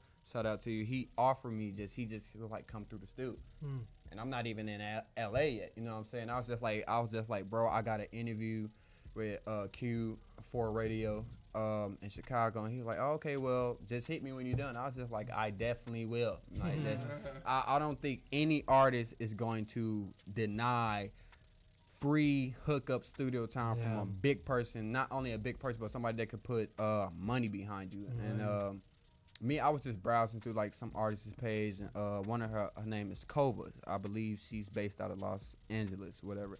But it was some friends of hers and like people out there, you know, like the cannabis business out there real big and whatever. So I was talking to somebody from like Cookies. It's a place out there called Cookies, whatever, and everything. And basically they just like, man, yeah, I know this guy and such and such. You know this, but I'm like, oh, I heard of her. I heard of him. And everything. Basically I just browsed on his page, and out of nowhere he was just like, come through the studio, and I'm like, damn. Let me just tell him what I'm doing. And then it's just not even him. Like I got like this. She's one of my friends. Like I don't know her personally yet, but she showed love. She support me and everything. Like she having a matching party, like next Friday in LA, and she was just like, oh, you should like, you know what I'm saying, you can come through and all that stuff. And like I was talking to her over the comments and stuff, and like you could just tell when somebody like forks with you, whatever. You know what I'm saying? 'Cause she kept reading my comments. It's tons of people on Instagram steady going up, but you're reading mine. You know what I'm saying? It's just like not even just celebrities, period, that's like vibing with me, or like I message them. You gotta think these celebrities get messages every 5 minutes, and you trying to tell me you seen mine? Get the fork out of here. You know what I'm saying? Get out of here. You specifically you know what I'm saying? And opened it, and it was just like, okay, all right, I'm rocking with that, because now it's letting me know that like you not looking like a groupie as a celebrity, but you engaged. Yeah. You let me know in some way that you listen to my music. You didn't say I listen to your music, but you opened my DM. You know what I'm saying? You don't just like, all right, example, Billie Eilish, 40 million strong. You want to get to 100 million strong fan base. You know what I'm saying? Multi 10 time plat, whatever you want to. All right, she reposted one of my songs on her SoundCloud. That's dope. You just go on it. She should be at 1 million subscribers, or like this close from 1 million subscribers. But regardless, Billie Eilish put my song on her page, and like ever since then, like every day, my song gained at least 2,000 views. Wow. And I'm just like, bro, I'm not even gonna sit here and be cocky, bro. I'm a freak around and blow up because Billie Eilish. Yeah. For the fact that what my song was song it is sitting called? on her page. It's sitting on her page as number 8. Damn. If you go, it's scroll down soon. It's boom. I'm like, yo. What's the song called for the people to check it out? Style like Billie. Style like And Billie. that's the thing. Like in the song, it's subliminal messages. Very vulgar. It's a lot of messages for the fact that like I want to show people like, all right, because Billie, you know what I'm saying, she don't like, I'm not going to say she don't like wearing, because I don't know her personally, but I know she wears guy clothes. Yeah, you she know what wears I'm saying, baggy clothes. to cover up her body, and not just saying like this, but to, in all honesty, human being honesty, age or no age, because I feel like in Hollywood, I know in Hollywood just by seeing experience, they don't care you know what I'm saying, of age. You know what I'm saying? If you look good, you look good. If you're Yeah. ugly, you're ugly. And if, without a doubt, just speaking on it, Billie Eilish does look good. You know what I'm saying? And for certain people and for her image, so what she's going for, she's trying to keep it clean. She want to be sex symbolized, but you're already sex symbolized. Cause I mean, it's in your face. You know what I'm saying? It's in your music. Anybody that listens to your music know, like, oh, even if she wouldn't right now, you gotta think of all her videos she did, everything that she's doing, the way she's putting herself to be out there. You know what I'm saying? That's just not something you can forget if somebody's putting themselves out there like that. You know what I'm saying? It's just, and it might not be negative, you know what I'm saying? But some people, and like far as like the fans that's like 11 years old, 9 years old, those are like die hard. No, cut my wrist if they see something bad type. So you gotta think. For some people, she's literally an icon, an idol. You know what I'm saying? They look at her. That's how she's supposed to be looked at. Not you go to Billie Eilish page, you see some thick, young, teenage, about to be grown, white girl, in a thong or something. In a lot of cases, it's a good look. In a lot of bad cases, it's a bad look. You know what I'm saying? Because if you got a 5-year-old that's listening to Billie Eilish, you know what I'm saying? Then she go to Billie Eilish page, she, you know what I'm saying? Titties out. It's just gonna be like, oh my goodness. And then the parents is gonna. It's just. So I understand why certain artists do certain things. That don't mean that's who they truly are. They can be ignorant. They can be not. You never know. But every artist got to put on a show or act for a certain fan base and certain thing. You know what I'm saying? So you can never blame or discourage or like or dislike. Everybody has an opinion, but I feel like that's your opinion. That's not something that actually matters. Sure. Yeah. So like, but yeah, like that's us. A lot of artists is showing me love. Billie Eilish showing me love. Kyle, he made a song "I Spy" with my little him. A couple other people that spoke back to me. Coy LaRae. She's not that popping, but she's made a name for herself. I'm trying to think of all the names inside my inbox. I could just go look. Just look. Welcome to Real Supah's inbox. Right. Let's go look real quick. Exclusively on Northside Plug. Exclusive. Northside Plug. All right. So all right. So the owner of Say Cheese TV, shout out to Say Cheese TV. He follows me. You know what I'm saying? And like we actually talk all the time. For the fact that I feel like he's just waiting for a certain moment. You know what I'm saying? Because he follows me. He never stopped following me. And I done posted, you know what I'm saying? But I done cleaned up like ignorant stuff. Some not at bad, but like kind of out my image. You know what I'm saying? And he still, and it's only, and I would say because my music, like I got people from Disney Channel, and I go to Disney Channel, and I'm like, what? They're on this, they had actual TV show stuff on, and they're watching me. I'm like, dude, you rich, you're Disney Channel. What are you doing? You know what I'm saying? Or just like big artists, just like I had a dude named Cash Out. I had a lot of famous like I'm gonna just say the record labels like Warner Bros, Interscope, Rolling Stone Records. You know what I'm saying? Home of Mac Miller, Wiz Khalifa, all them. They've been on my page numerous of times. Do things like that like fuel you when you go into the studio, or just like make that like you were talking about, that hunger, that thirst? Does that just like add to that? It makes me want to go harder. It makes me want to go harder. I'm like right now. Like I had I'm gonna use Kyle's example. I just sent Kyle a message just to see like he not gonna see this. He not gonna see this because I ain't even got a. But like example on Instagram, a blue check mark don't make you bigger than nobody else. It just means that you're authentic, that you're such and such. You know what I'm saying? And if you got a bigger following or something, you might not see a message or something.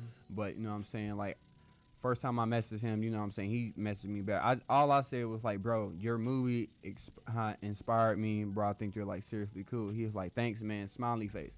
All right, thank you with it is good enough, but with a smiley face, that lets me know you went to my page. Not saying like that, but ain't nobody gets. I'm not sending smiley faces to people like that, bro. And it's either welcome or like, all right, bet. It's all calculated. You know what I'm saying? It's like I think outside the box, like how far a person going to a message, what they put on the message, and what they say in the message. Cause like Do you write your lyrics the same way?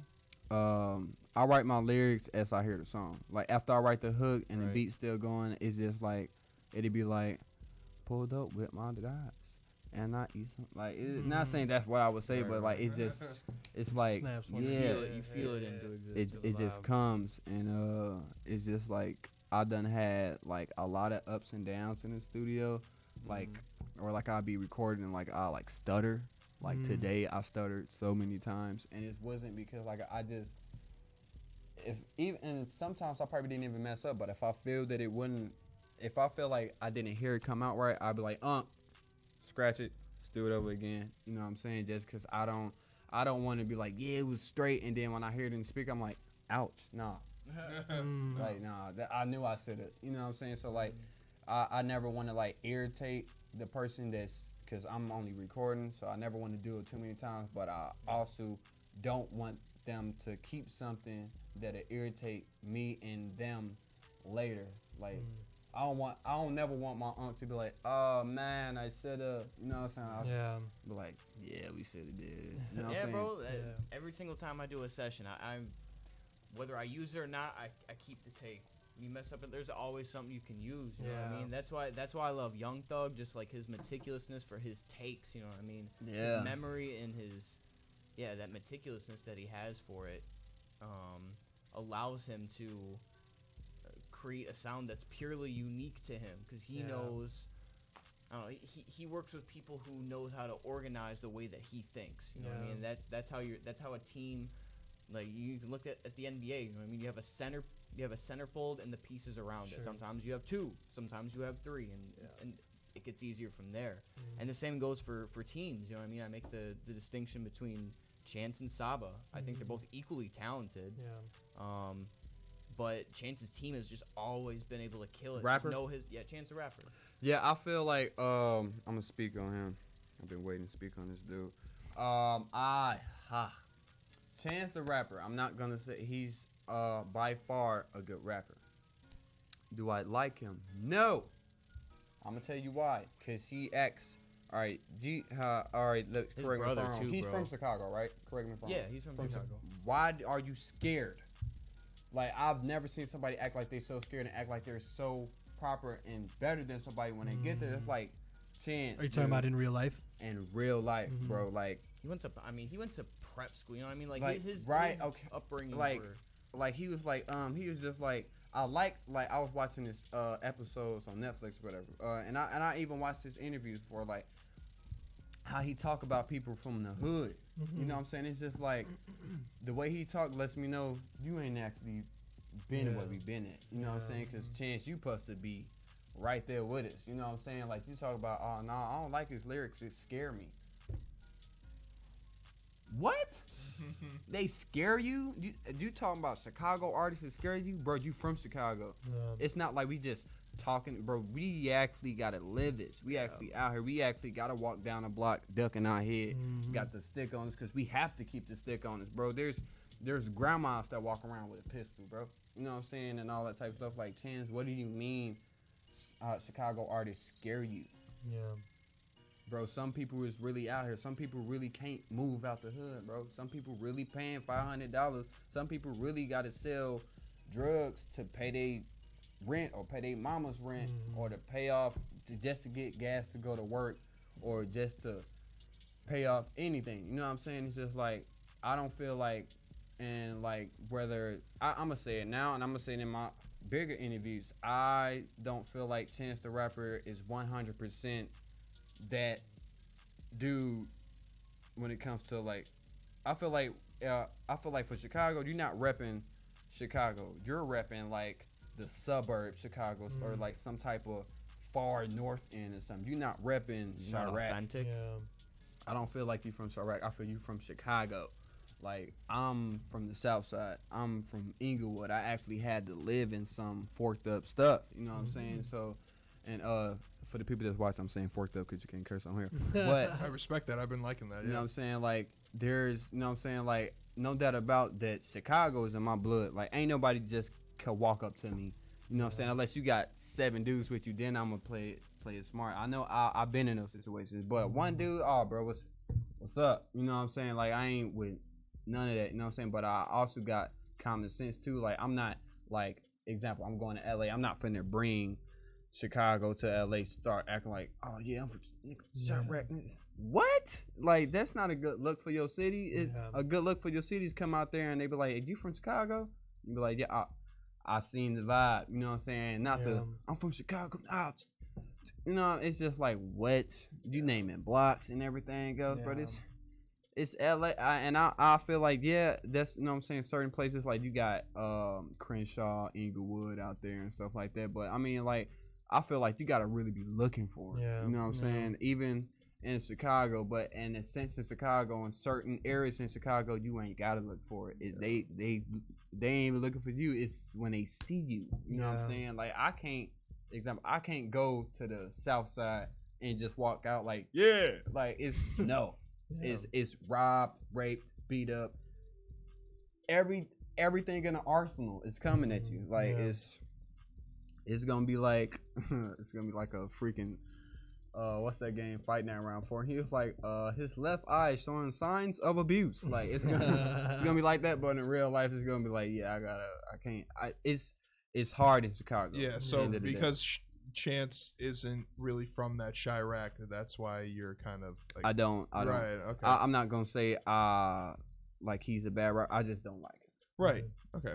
And that's just my opinion. I'm not saying like when like I you see recognize his ability to create music, right? But it's just do like what he does. Like he does great music, but you know what I'm saying. And I'm not saying like when I see him in person, I'm like, Chance, do it. I'm just right. I'm just not gonna fork with him. It's just gonna be like, hey, what's up, Sue? Whatever. Yeah.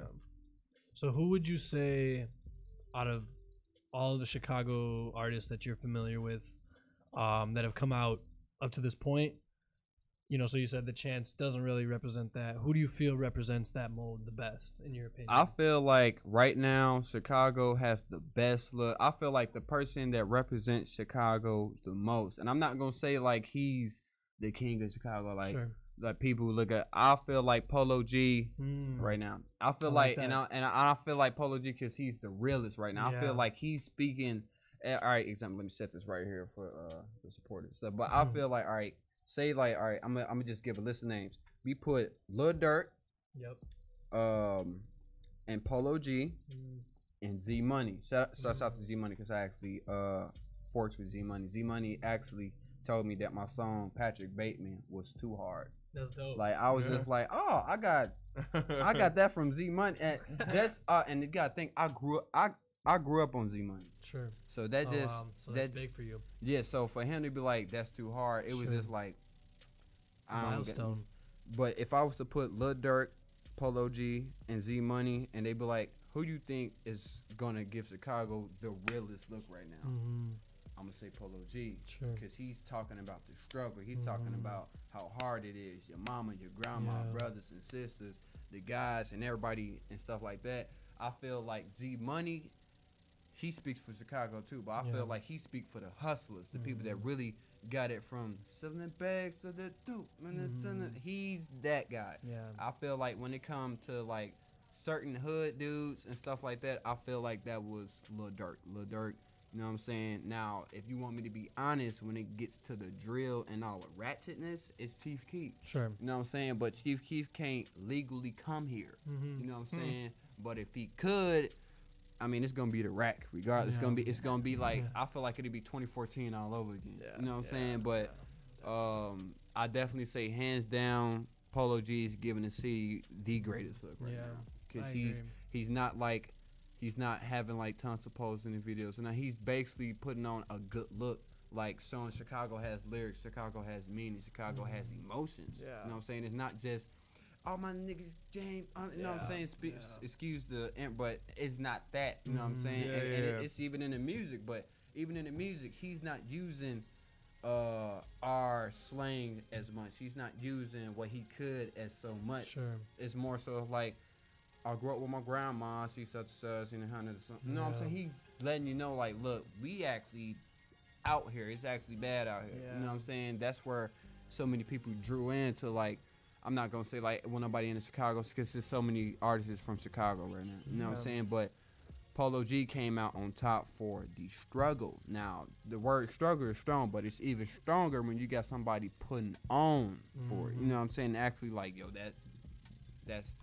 that's Chicago right there. Yeah, You know what I'm saying? definitely. And right now, Polo G got it for Chicago. Mhm. I'm gonna say him. No, I agree.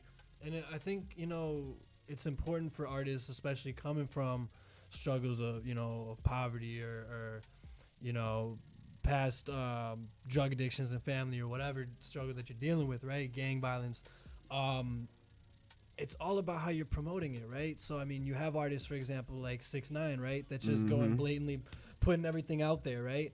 And then you have artists, Polo G, where I guess obviously their lives are totally different, but Right. same kind of situation, same kind of background, right? But it's the total way that you're promoting, that you're putting it out. And at the end of the day, 6ix9ine was just he's a genius in the way that he puts out his music, being right? provocative for the sake of being Exactly, and provocative, it's rather ignorant, than like having a meaning behind it, having a reason.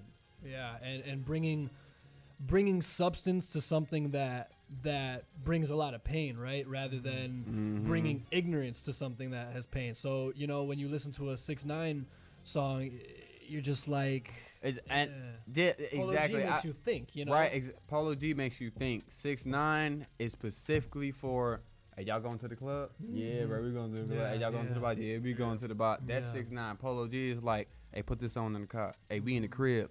Hey, we going out. Hey, we hanging out with the family, or hey, we at this event. He has music that it can just be played. Sure. It's not. It ain't got to be a certain scene. Now, certain songs he does have. Every artist got certain songs. Like me, I got. You know what I'm saying? I got some real music. You know what I'm saying? Like some music that'll make you cry. Yeah. You know what I'm saying? But I also got music for if you just like, look, man, let's go cruise down memory lane or something. Or let's, you know what I'm saying? Or we just chilling in the crib and everybody on different TVs on Fortnite or something. Hey, turn on that suit. You know what I'm saying? I got that type of music, but I also have sad music, good music. You know what I'm saying? I got music that make you want to jump up and down. I got music that just make you want to sit on the couch and eat cookie dough.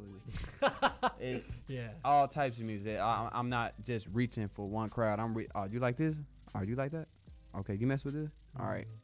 Let's get all that in the mix. You know what I'm saying? Like I like if I can do a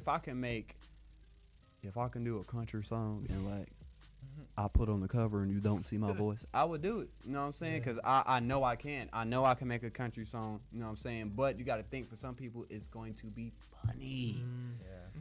As fork, bro. I mean, it's going to be so funny that people going to want to listen. People going to want to, all right, if I made a country, all right, say this. I make a country song.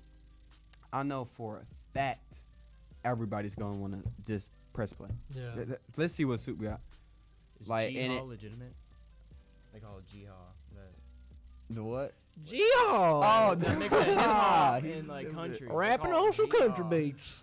No, I feel like it won't be no like I got the horses in the back. It's gonna be more so like literally. I mean, like you can't get no Like more acoustic guitar and like super country. I mean, like super country. Like with the Miller just High Life in my hand. I be going on a horse on a round, like something so country that you like. A person like me couldn't jump on it. Like it has to be somebody like Billy Ray Cyrus or Kid Rock. Just come on it. Just you know what I'm saying? My Like, beautiful truck. A voice like- that transcends genres. like a happy beat, like the The twang. like and then with there's just something with like a nice country, like you can hear a Like horse. nice twang. Yes, you know what I'm saying. A little boot tapping. You know what I'm saying. Boot that music. Facts. Like, but yeah, I feel like I can do any music. I feel like, but with every, how do you say it, genre? Yeah. Genre, whatever. Y'all know what I'm talking about. I feel like any It's a tough word. music gene, okay? Any music gene needs a certain cover and a certain beat and a certain voice. I feel like the same artist can sell in every category. He just have to come with a different style. Yeah. If Real Soup came in country, I'm gonna have to change up my voice. One, and then I'm gonna have to get a beat that ain't hip hop at all. I'm gonna have to go to somebody like, hey Billy, give me one of your beats. All right, Soup. And then he give me one of his beats, and here you go, Soup, put this on. And then I get that, and then I just kill it, exactly like him. And then let him come on with his guitar and whatever else he got. But it's not gonna be no horses in the back. strings attached, whatever you were saying. It's gonna be none of that. It's gonna be so country that country people gonna say this is country. Like I This want is it the real deal. right. Just like put Real put- Supah. Exactly. Like so country that they could put a quarter in the machine and turn me on. Just like that The jukebox. The jukebox. You gonna have what's his Put that on name? vinyl. What's his name that hits the jukebox, bro? Oh my gosh, yeah. The Fonz. Like The I was Fonz thinking putting about on making Real a song called Chorus Light and Brown Boots, and just I don't know, just go like really deep into it and just ask every country person I know what you like, what's your favorite thing, what's a favorite thing a country person likes. You literally tell me details. Yeah. Tell me why your neck is red. No, I'm just playing. just let me know firm details, and I feel like that can go a long way. Just like I feel like music can go a long way with just experiment. Like I Yeah. feel like you can't be like, nah, I can't get on the track with Katy Perry. How you know? You never tried. Right. You know what I'm saying? You never know Yeah. what a person gonna think about you. Like you gotta think like I'm not just saying this, but excuse me if y'all find this disrespect. A hood person feel like they can't get on the track with Taylor Swift. Why? Yeah. Cause it's just pick a beat both of y'all can rhythm on. It don't have to be a complete Taylor Swift type beat or a complete, you know what I'm saying, hip hop type beat. Just something both of y'all can find some rhythm on. I felt like that's how it should be with music. I feel like it shouldn't be if you blue or if you silver or black or light is white. You know what I'm saying? I feel like you should just be able to do your thing.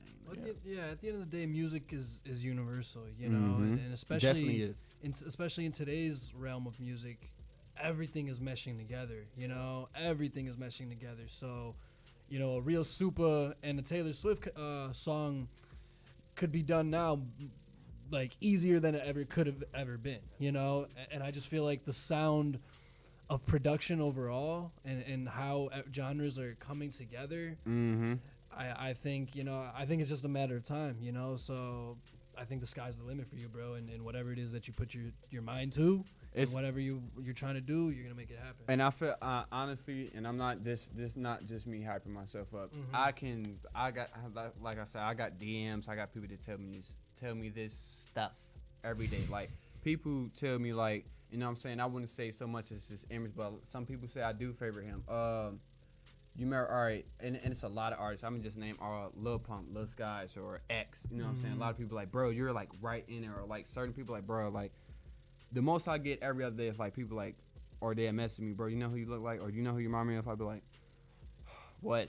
And they'd be like, X, and I'd be like, and now I'm getting to the point where I ask why. I'd be like, why? They'd be like, bro, like you just have lit music and you have good music at the same time, or they'd be like, you just favor him, bro, like you.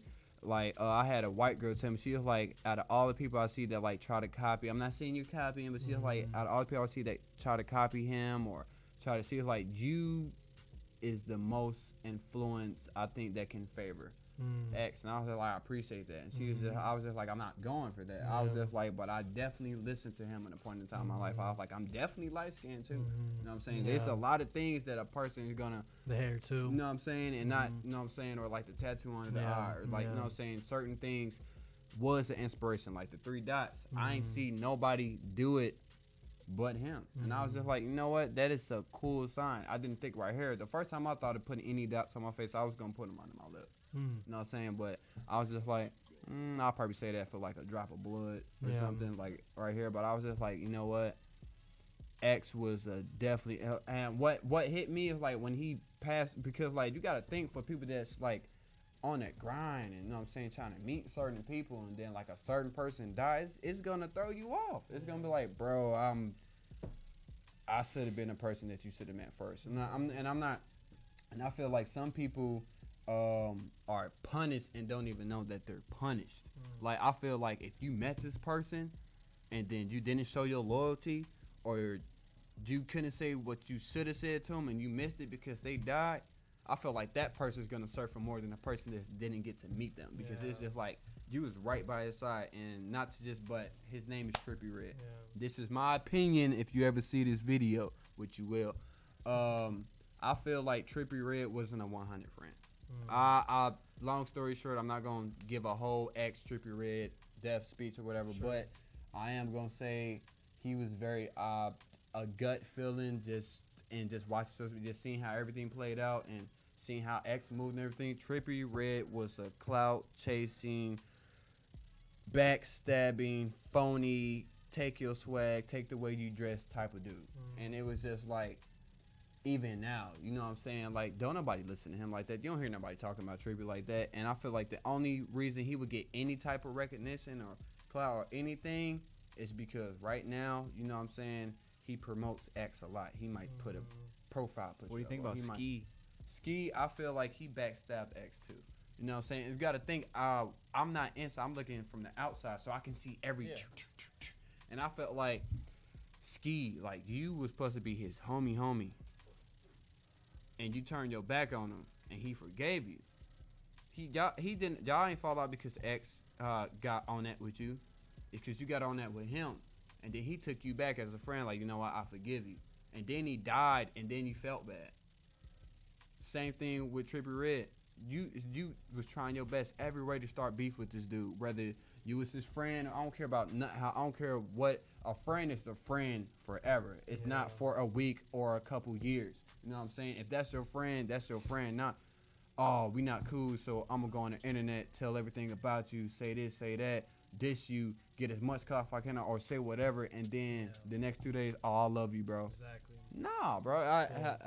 ASAP, have I ever done that to you? No. Cause you know what I'm saying? Like, bro, you know how long it's been since I felt like I actually had a homie? It's been a while, and that's who I feel like is my homie right now. Like, I feel like, example, Fetty Wap and Remy Boy Monty. If I had, that's my Remy Monty. You know what I'm saying?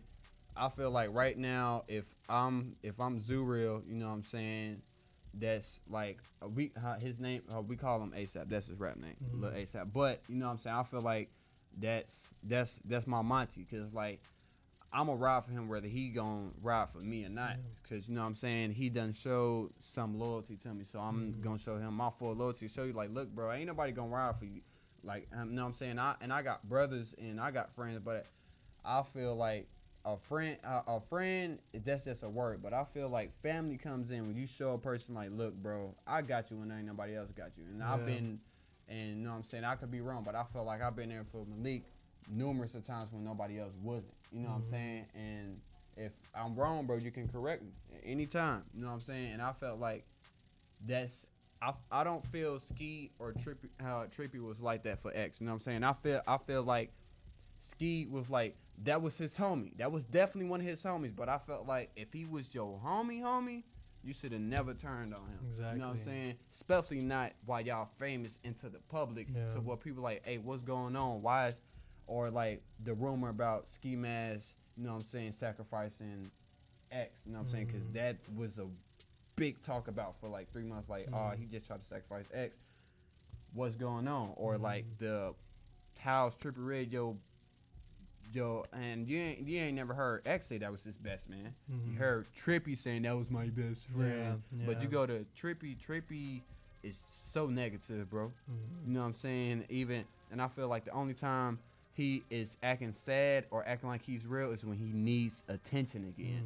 And then after that, he go back to the and all that dumb just, and it's just like I feel like he just it's an era of time where he just got to get put out the way, because I feel like as much as you promote X and stuff, you should be at the top right now, because he was at the top. You know what I'm saying? And that nobody.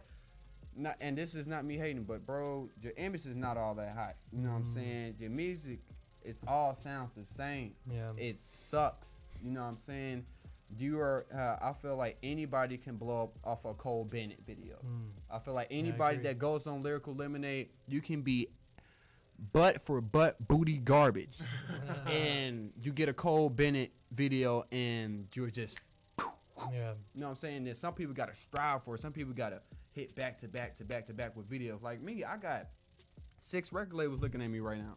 I'm finna go to LA. I know when I go to LA, somebody going if they watching my page every day, like literally right now, I'm sure if I check my Instagram right now, Wrong Star Records was just on my page, just looking, just see what Soup doing, and it's just like when they see that Soup is in LA, somebody gonna be, hey, he's here. What do you mean?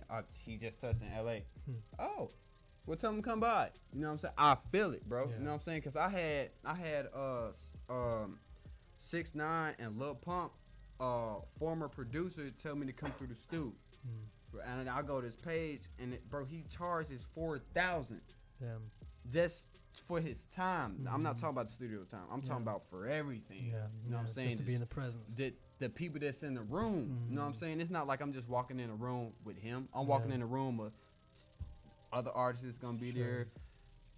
Other producers. It's gonna be so many people in the room that's a higher level than me. You know what I'm saying? So you got to think what he letting you come around. You know what I'm saying? That's why when he was like, "Hey, come through," and then I went through his page. I see everybody he with. I'm just like, oh yeah, I got the juice, and I'm not, and it's not about me being cocky, but I believe in law of attraction. Yeah. I believe in manifestation. I believe in, you know what I'm saying, speaking and higher. You know what I'm saying. I feel like, you know what I'm saying. When I say I feel it in here. That like it's not God, it's not Lucifer, it's not whatever we think it is. I always say the universe. But when I speak out loud, because it could be anybody. At the end of the day, we really don't know. It's not like they like, hey, I'm Jesus Christ. It's not like, right, it's not like, bro, I done put your name on me like I'm a female. Where are you? You know what I'm saying? I'm pretty sure we all felt like we talked to God and he don't never say nothing back. You know what I'm saying? I'm pretty sure we all feel like we lose hope, and then we talk to him to see if we could gain hope. And the like example, like I'm gonna just say it in a TV show type of way, the selfish bash won't tell us anything.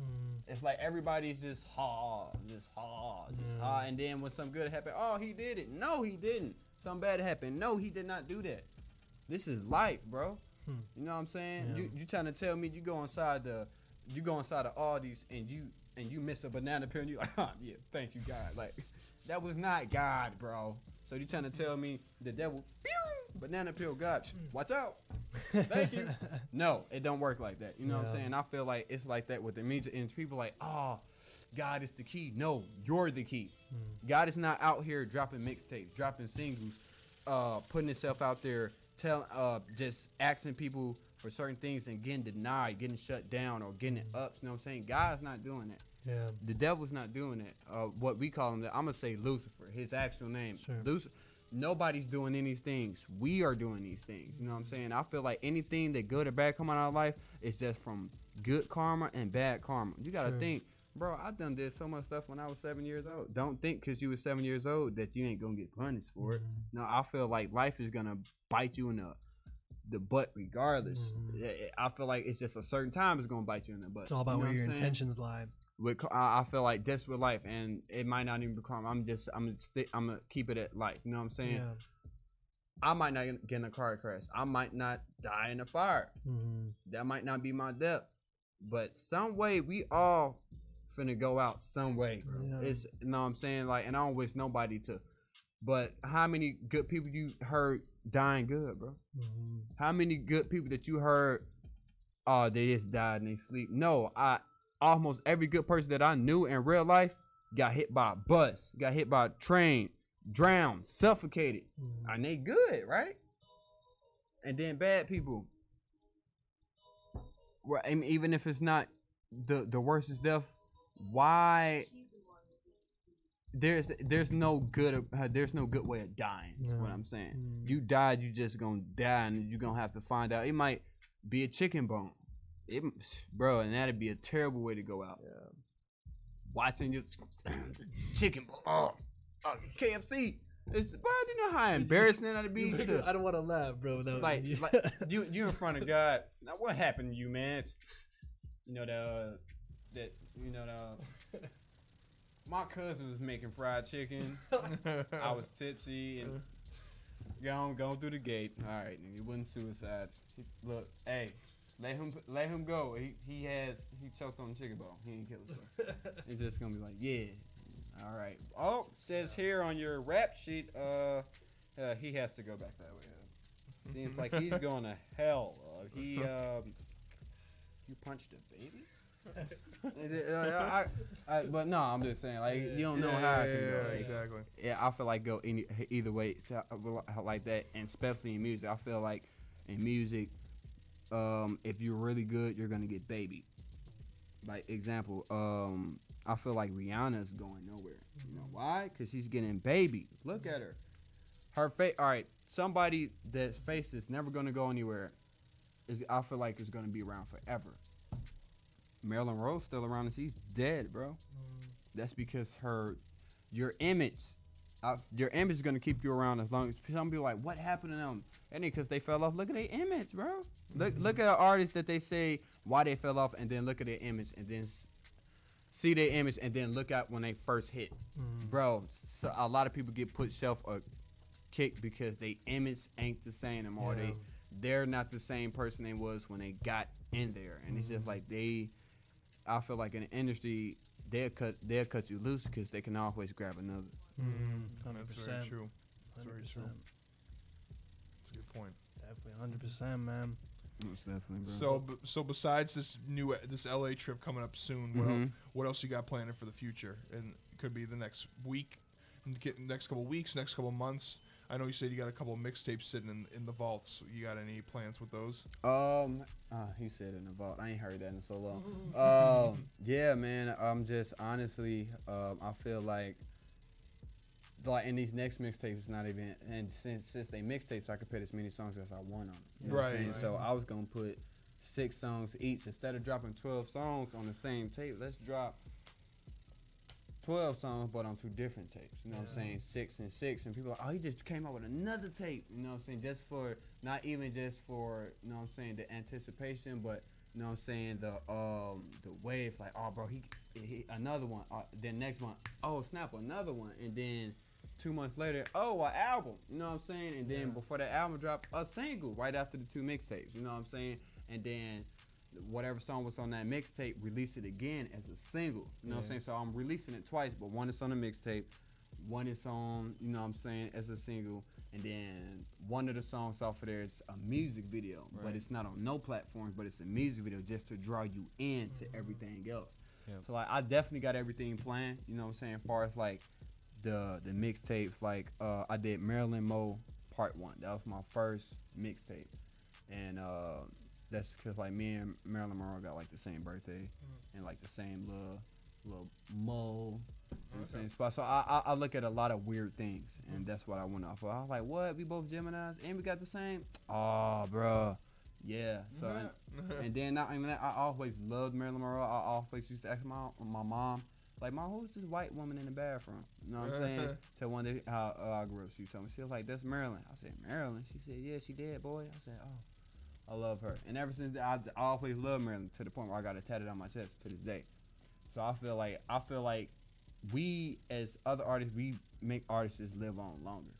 You know what Absolutely. I'm saying? And I feel like with certain things, if certain artists didn't brand certain things as much, then they wouldn't be around. True. You know what I'm saying? Very Like, true. you got to think, Marilyn wasn't just acting. She was a model. She did books. You know what I'm saying? Music. These are all things that you would have to go look up. You know what I'm saying? But Marilyn was known for her beauty, and it wasn't that she was the baddest female. Her energy was, bro. I mean, how you can go look. Marilyn did not have the best of bodies, but Marilyn had the best confidence. The way she dressed, just everything about Marilyn was just like, dude. If she wasn't, then why is she one of the biggest icons in the world right now? Right. If she wasn't just you know what I'm saying? Like, Riri booty ain't that big, but look at Rihanna. Ain't a man on this earth can't tell me that they just, bruh. I'm gonna be honest. Yep. If Rihanna walked in here right now and was like, "Soup, get up." All right, bro. I'm out. You're out. Let's see what she's talking about. Like, it's just for that's how I feel like I'm not fine. That's how beautiful she is. Like, I feel like if somebody like that gets your attention, they're not getting your attention for no reason. Not at that level. You know what I'm saying? Yeah. It's the same thing like this is off music, but like Donald Trump. I feel like somebody like Donald Trump come at you, it's not for no reason. He's finna, and I feel like if he come at you, it's some type of money involved. Because it's Trump, bro.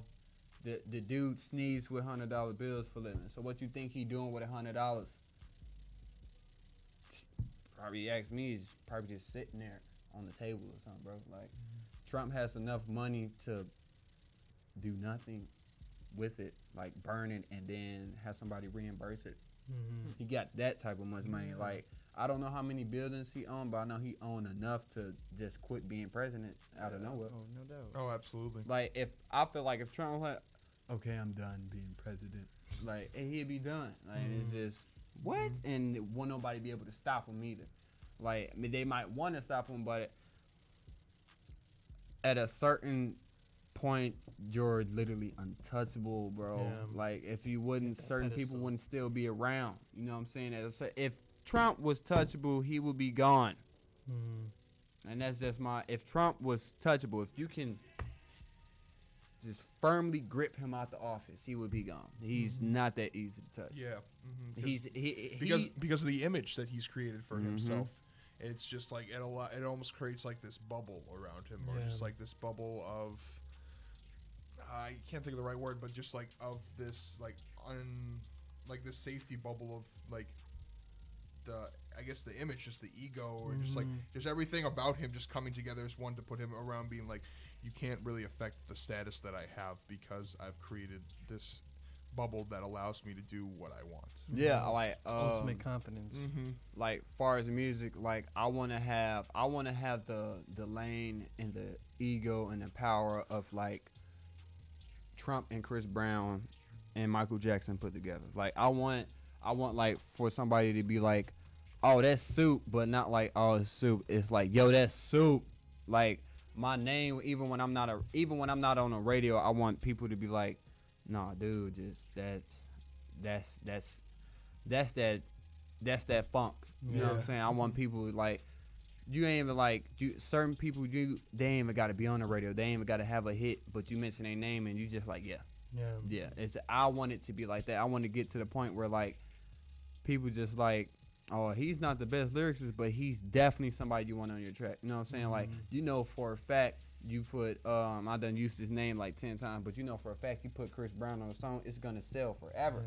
There's even if you flop, that song not flopping because he's not gonna flop. Absolutely. You know what I'm saying? So you gotta like that's what like how do you say my future plans? Like my future plans is to make it, which I am, and then after I make it, which I am, I'm going to collab with everybody that's marketing, which is Chris Brown, Katy Perry, Taylor Swift, Justin Bieber, Rihanna, Nas, Jay-Z, anybody name that when you look up them on Spotify, they still got albums in the top charts and they ain't did shit in like 3-4 years. Excuse me.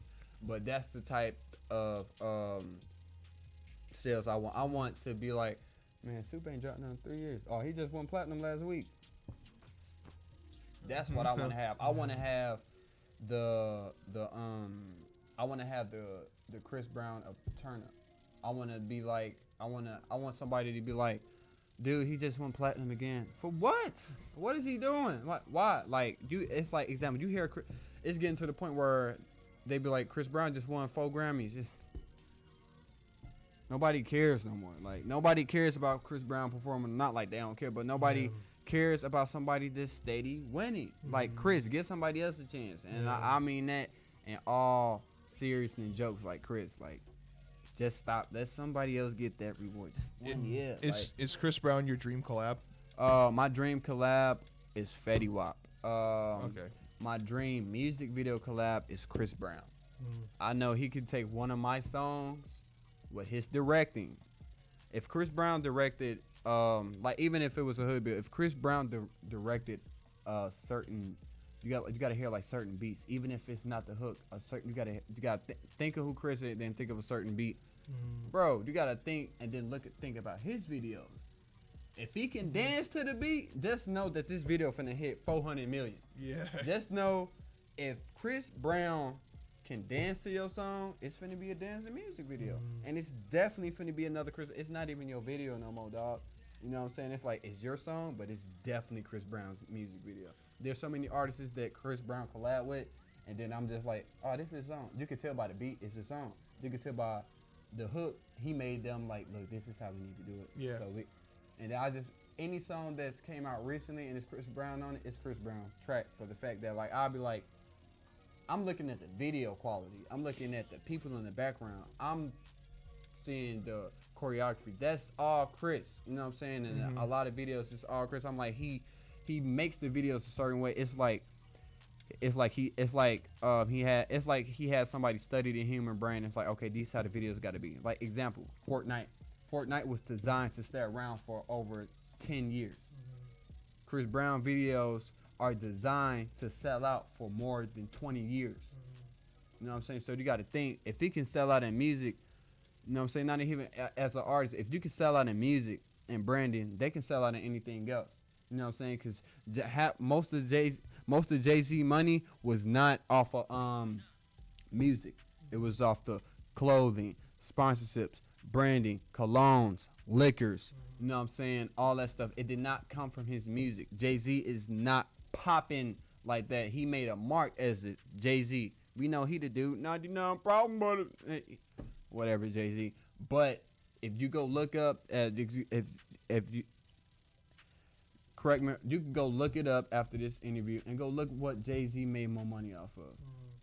A lot of things besides music. Right, and people be like, man, how is he the biggest hip hop artist? Well, there's a lot of things that can make you the biggest hip hop artist, and right now Jay-Z's doing it at all angles. You know what I'm saying? It's just like you don't hear him dropping album singles, but his name and branding, like bro, you're not finna beat that. You know what I'm saying? You gotta think, certain people, you're not finna beat Dr. Dre. For the fact he already branded his, you can't beat something that's branded. You know what I'm saying? What you can try to step to their level. You know what I'm saying? But I don't want to be like the next. You know what I'm saying? When it comes to like, we feel like, oh man, he's the top lyricist. Or I'm not trying to be none of that. I want to just be the dude that I don't like. Example, I'm not trying to be an icon. I'm not trying to be somebody that people got to look up to. I want to be inspired. I want people to be inspired by me so they can do it, so they can give it a try. And I believe like I did that with a lot of artists. I believe I did it with a lot of people that blew up before me, that like I could tell that watch my page, or I could tell that used to listen to my music, or that listen to my music, but now they won't message me or certain stuff because they feel like they passed a certain milestone. They feel like they was by this person, so they're better than you. You know what I'm saying? Or like they feel like, oh, I met this person, so I know I got to be better than you. But then you go look up their music, they ain't got no music, they ain't got no name for themselves, nothing. But, you know what I'm saying, a lot of people, you know what I'm saying, has, I'm going to call it fake fame. You know what I'm saying, they go out their way to meet all these people, you know what I'm saying, putting all this money to meet these people, but you still ain't got no name for yourself.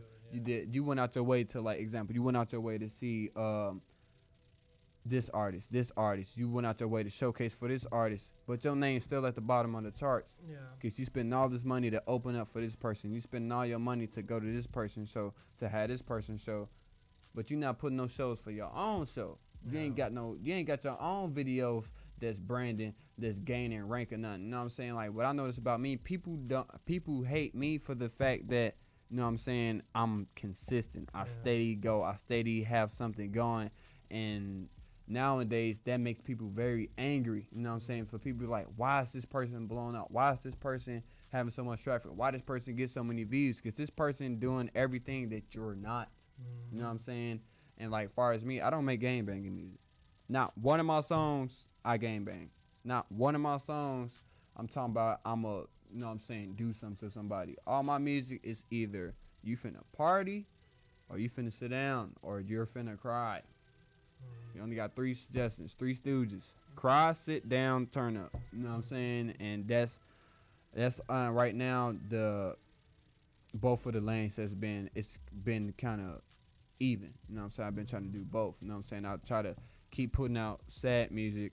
And I wouldn't say sad, but I keep trying to put out, you know what I'm saying, meaningful music, so people won't think it's just all ignorance. Because, you know, some people, when they hear of an artist, they might not heard your first song or your last song. They might have heard this your 7th song, your 5th song. You know what I'm saying? There's some people that's discovering Real Supah over I Don't Want to Die. You know what I'm saying? There's some people discovering Real Supah over, you know what I'm saying, Soda Can, or, you know what I'm saying, Style Like Billy, or, you know what I'm saying, Zen Man, or just certain songs. Everybody is catching a different aspect view of Real Supah. You know what I'm saying? It's not like everybody discovered me off of the same song. Some people discover me from this song, and then they be like, oh no, that's not the first song. Then you got the person that, no bro, this was his first song, and people like, no, this was his first song. This came out this year. That came out that year too. You know what I'm saying? I done had a couple people, like I did a poll on Instagram. I was just like, I was like asking all my supporters, and I was just like, what is the first song y'all heard by me? Or what is my first? No, scratch that. That was the second question. I said, what's the first song y'all heard by me? And a lot of people was just like, Soda Can, Rihanna, or they'd be like Willow, and I'd be like, I mean, you're close. You know what I'm saying? I'd be like, you're getting there, but you're hot, but you're not in the fire yet. You know what I'm saying? Like my first song, you know what I'm saying? Like that, you'll know who's been there, because it's like they be on cue with everything, or like they be like, oh bro, like I had some dude tell me the exact number. He was like, bro, I've been following you, dude, since you had 3,201 followers, and I was like,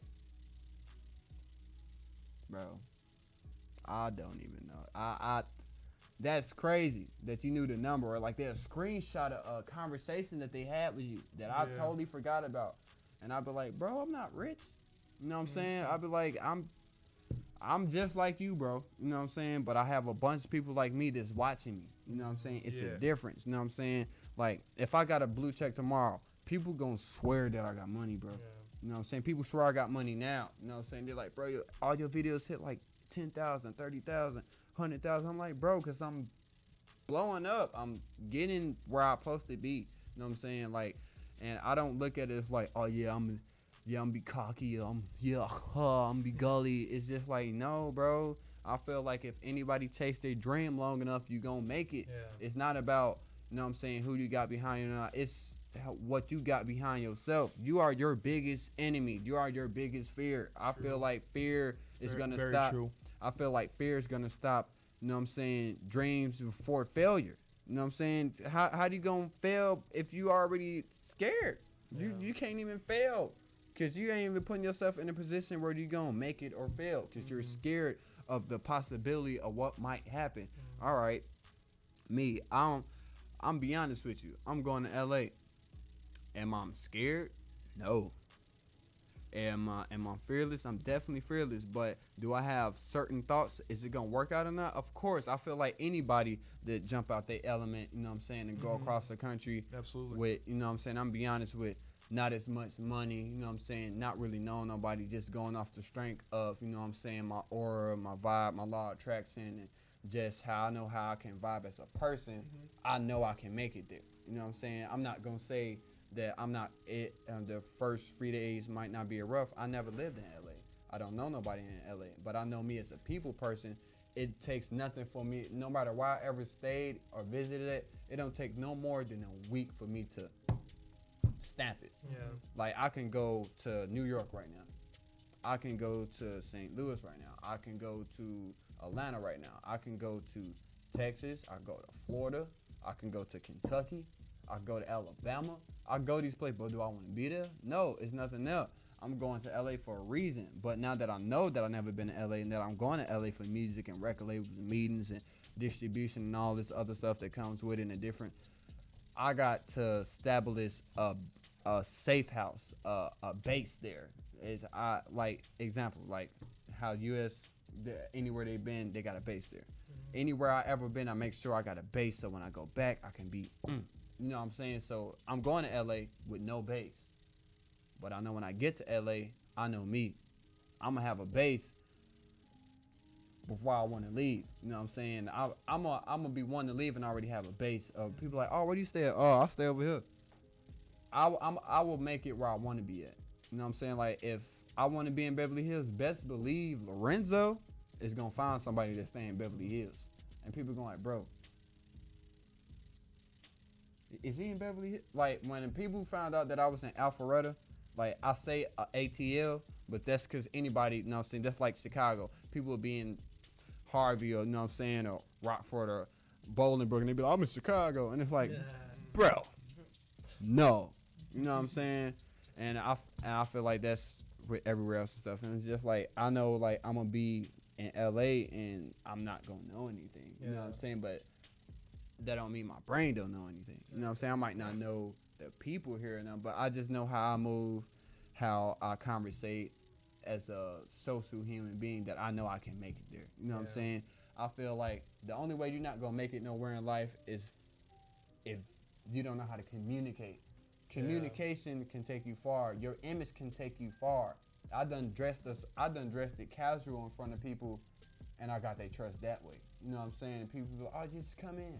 I done had millionaires that had mansions that invite me in their house, not knowing that. I'm not saying like just because I stay in a low grade place that I'm low grade like everybody else, but bro, compared to a millionaire, I'm nobody. So to get invited inside a house that the carpet looked like it cost more than me. So you know what I'm saying? It's just like mental. You know what I'm saying? I'm just like, exactly. It's all in the mental. And it's just like, bro, they let me in there with open arms. They let me sleep, walk around, take my shoes off. They go, one of them went upstairs and went to sleep, left me in the living room, door unlocked. You know what I'm saying? I'm just like, y'all, I could be anybody. You know what I'm saying? But God know you can be anybody. You know what I'm saying? This is where I say the God and, you know what I'm saying, the Lucifer plays a part. You know what I'm saying? Just because, you know what I'm saying, you could be, God know you could be anybody. Not saying God is going to make something happen, but, you know what I'm saying, he know what strings to pull. He know what strings to let go. You know what I'm saying? God is never going to hold your hand the rest of your life. But I feel like he's not going to do something, but he'll put something en route. You know what I'm saying? Or he'll give you a hint. Like, he'll give you a hint. Like, how, like, people, like, show me it's all, like, he don't show me signs. He definitely shows signs. They both show signs. You know what I'm saying? I believe they both show bad and good signs. You know what I'm saying? You can't tell me that God is just all goody two-shoes, bag of chocolates. Fork out of here. You know what I'm saying? I feel like, you know what I'm saying, he plays his part, but he also sits back. Like, when I got let into these millionaires' home, he let me know that these people trust me. You know what I'm saying? And he let him know. It's like I let myself know because I felt it. Like, all right, I'm let in. Now this thought that I'm thinking is really just mine. Like, oh man, they just let me in. They really, I'm peeping out everything. I'm peeping out. They just left the door unlocked. I'm peeping. It's a test for you, right? Right. It's a test for me. And I feel like it was a test for me in life to see would I fuck something up like this. Excuse me, but would I fork something up like this in the future when I get put in this position again? I feel like a lot of situations you get put in are, you know what I'm saying, lessons to see like, all right, let me see if I can get put in this situation and make it so in the future I know if I could put him back in a situation like this. You know what I'm saying? And I felt like everything lately been a test to see how I'm gonna react to this. Of course. And like recently I've been doing some features, you know what I'm saying? And I ain't gonna lie, I ain't got around to a couple other features, but again, some of the tracks that the people sent me was really bad. You know what I'm saying? It's just like I can't even get that to my uncle and have him mix it to where it's going to show right. You feel what I'm saying? Like, say my verse is perfect, right? But the dude that just sent it to me, it sounds terrible. Now, how is he gonna mix that and make it sound good without messing mine or making it higher or lower? Bro, you gotta redo that, or I'm just not gonna respond. I don't want to tell you how bad you was. I don't want to be that guy. You know what I'm saying? What I have told one of the guys, I told him, like, when I get around to it, I'ma do it. You know what I'm saying? For the fact that I'm not trying to be in there with hours with my uncle or engineer trying to fix your voice when this shit already been fixed. You know what I'm saying? Or like when people be like, oh man, like example, I'm gonna go to promotion. We're gonna jump to another subject. Promotion. People be like, bro, who promotes your music? Bro, how do you get them many views? As an artist, you gotta promote yourself. You know what I'm saying? As an artist, you gotta put money behind your stuff. As an artist, you gotta do these things. You can't look for a handout when you're not giving yourself handouts. You know what I'm saying? I feel like, you know what I'm saying, a lot of people, you know what I'm saying, and the jealousy come from, I feel like jealousy come from things that you know what I'm saying, of themselves. They Yeah. jealous of you for certain things because they ain't got it in themselves. You know what I'm can't do saying? it. Or I feel like when somebody, now it's a difference when somebody's cracking jokes. You know what I'm saying? Check me on that. But it's a difference when somebody's cracking jokes but saying something evil all the time. That's a sign. The That's, substance is in you know what I'm saying? there, That's and my phone just died on live. Dang. Anyways, I know they peed. They're probably pooped right now. Yeah, but sorry guys. Yeah, like wow, that just threw me off. Yeah. What was I talking about, bro? You're talking about promotion. Right, promotion. Like for some people, I know that irks their nerves. You know what I'm Yeah. saying? Like, man, he has 30,000 views, but we're on the same channel. We're on the same YouTube channel, but I have a different crowd than you. And the crowd that you have is just part of my crowd. You know what I'm saying? I feel like I had a dude was just like, bro. He was like, bro, how do you hit 6,000 in 4 days? He was like, I only got like 500. I said, do you promote? He said, nah. I said, bro, I share my video on Facebook every day. I tell him I share it on Instagram every day. I said I hit up all types of promotion teams. I hit up DJs. I might send it to a DJ. He might only give it 400 plays, but he just got 400 extra plays on my song. You know what I'm saying? And then those 400 people that listen to it might re-listen again. Now that's 800. Now it's 1,600. You know what I'm saying? People don't understand. You're going to have to put some sweat and tears behind it if you want to. If it's your craft, when it's your craft, and I feel like when you're building a craft, you're going to lose. You're going to win. And you know what I'm saying? You're going to have ups and downs. You're going to have times when it's just like, man, this. You know what I'm saying? But you can't let this mess up look at this. Yeah. You know what I'm saying? You can't let like for example, Sean Cotton, he's the owner of Say Cheese. He always said like you could be the man for one night, or you could be the man for the rest of your life. You know what I'm saying? And I felt when he said it, not saying like I ain't heard it before, but I felt that when he said it. And I feel like because I'm in a time in my life right now that I'm not trying to be the man for the night. If I was trying to be the man for the night, as long as I've been here at my uncle's house, I'd be at the bar every day. I'd be hanging out with girls that been telling me to pull up. You know what I'm saying? I would have been out with people that like my music, or just trying to hang out, period, just doing something other than sitting in the crib, writing music, promoting music, recording music, hitting them DJs, hitting them artists, just seeing who in tune with me. All this stuff would never be happening if I was trying to be like, hey, ASAP, let's go do this. Hey, ASAP, let's go over here. Oh, bro, this girl's want to come here. Oh, hey, bro, let's go spending money. If I was concentrated on having fun, I wouldn't be looking forward to, you know what I'm saying, possibilities that I can have fun and not have to be looking for the fun. Sure. Yeah. You know what I'm saying? It'd be my own fun. It'd be like, creating oh, all that. bro. Well, I don't want to do the. Well, I guess we can go on tour tomorrow. We can start it tomorrow. You know what I'm saying? Yeah. Or I can move on my own time. When people like, Soup, they waiting for you downstairs. Not, hey, bro, you ready to go to the party? No, more like, hey, bro, the party, it started already. You ready? That's what I want. You know what I'm saying? Like, I'm literally to the point in my life that, like, in any of my friends or any of my family is to tell you, like, bro, Soup is getting boring. Because and in a sense, I am getting boring, bro. Like, I don't find happiness and fun in being regular. Yeah, I agree. Yeah, I feel you. You want to get your stuff done and make things happen, you know? Facts. Word. Well, that wraps up about our time here for today. We We want can't squeeze in a quick freestyle. Justice. You guys want You to? trying to hit a quick NSP freestyle, my friend, before we dip out? I mean, I'm not the best at freestyling. I'm more of like a writer. It's up to you. What I want to do. We can throw on some beats and we can rip it, or we could call it a night. It's up to you. All right, if y'all watching this, I'm not the best freestyler. And I don't want to sell myself short, so I love y'all. We did talk about it a lot. We got some cool guys in here that I met today. One of the best first radio stations I've encountered. So I think that's Appreciate you, man. Appreciate you, man.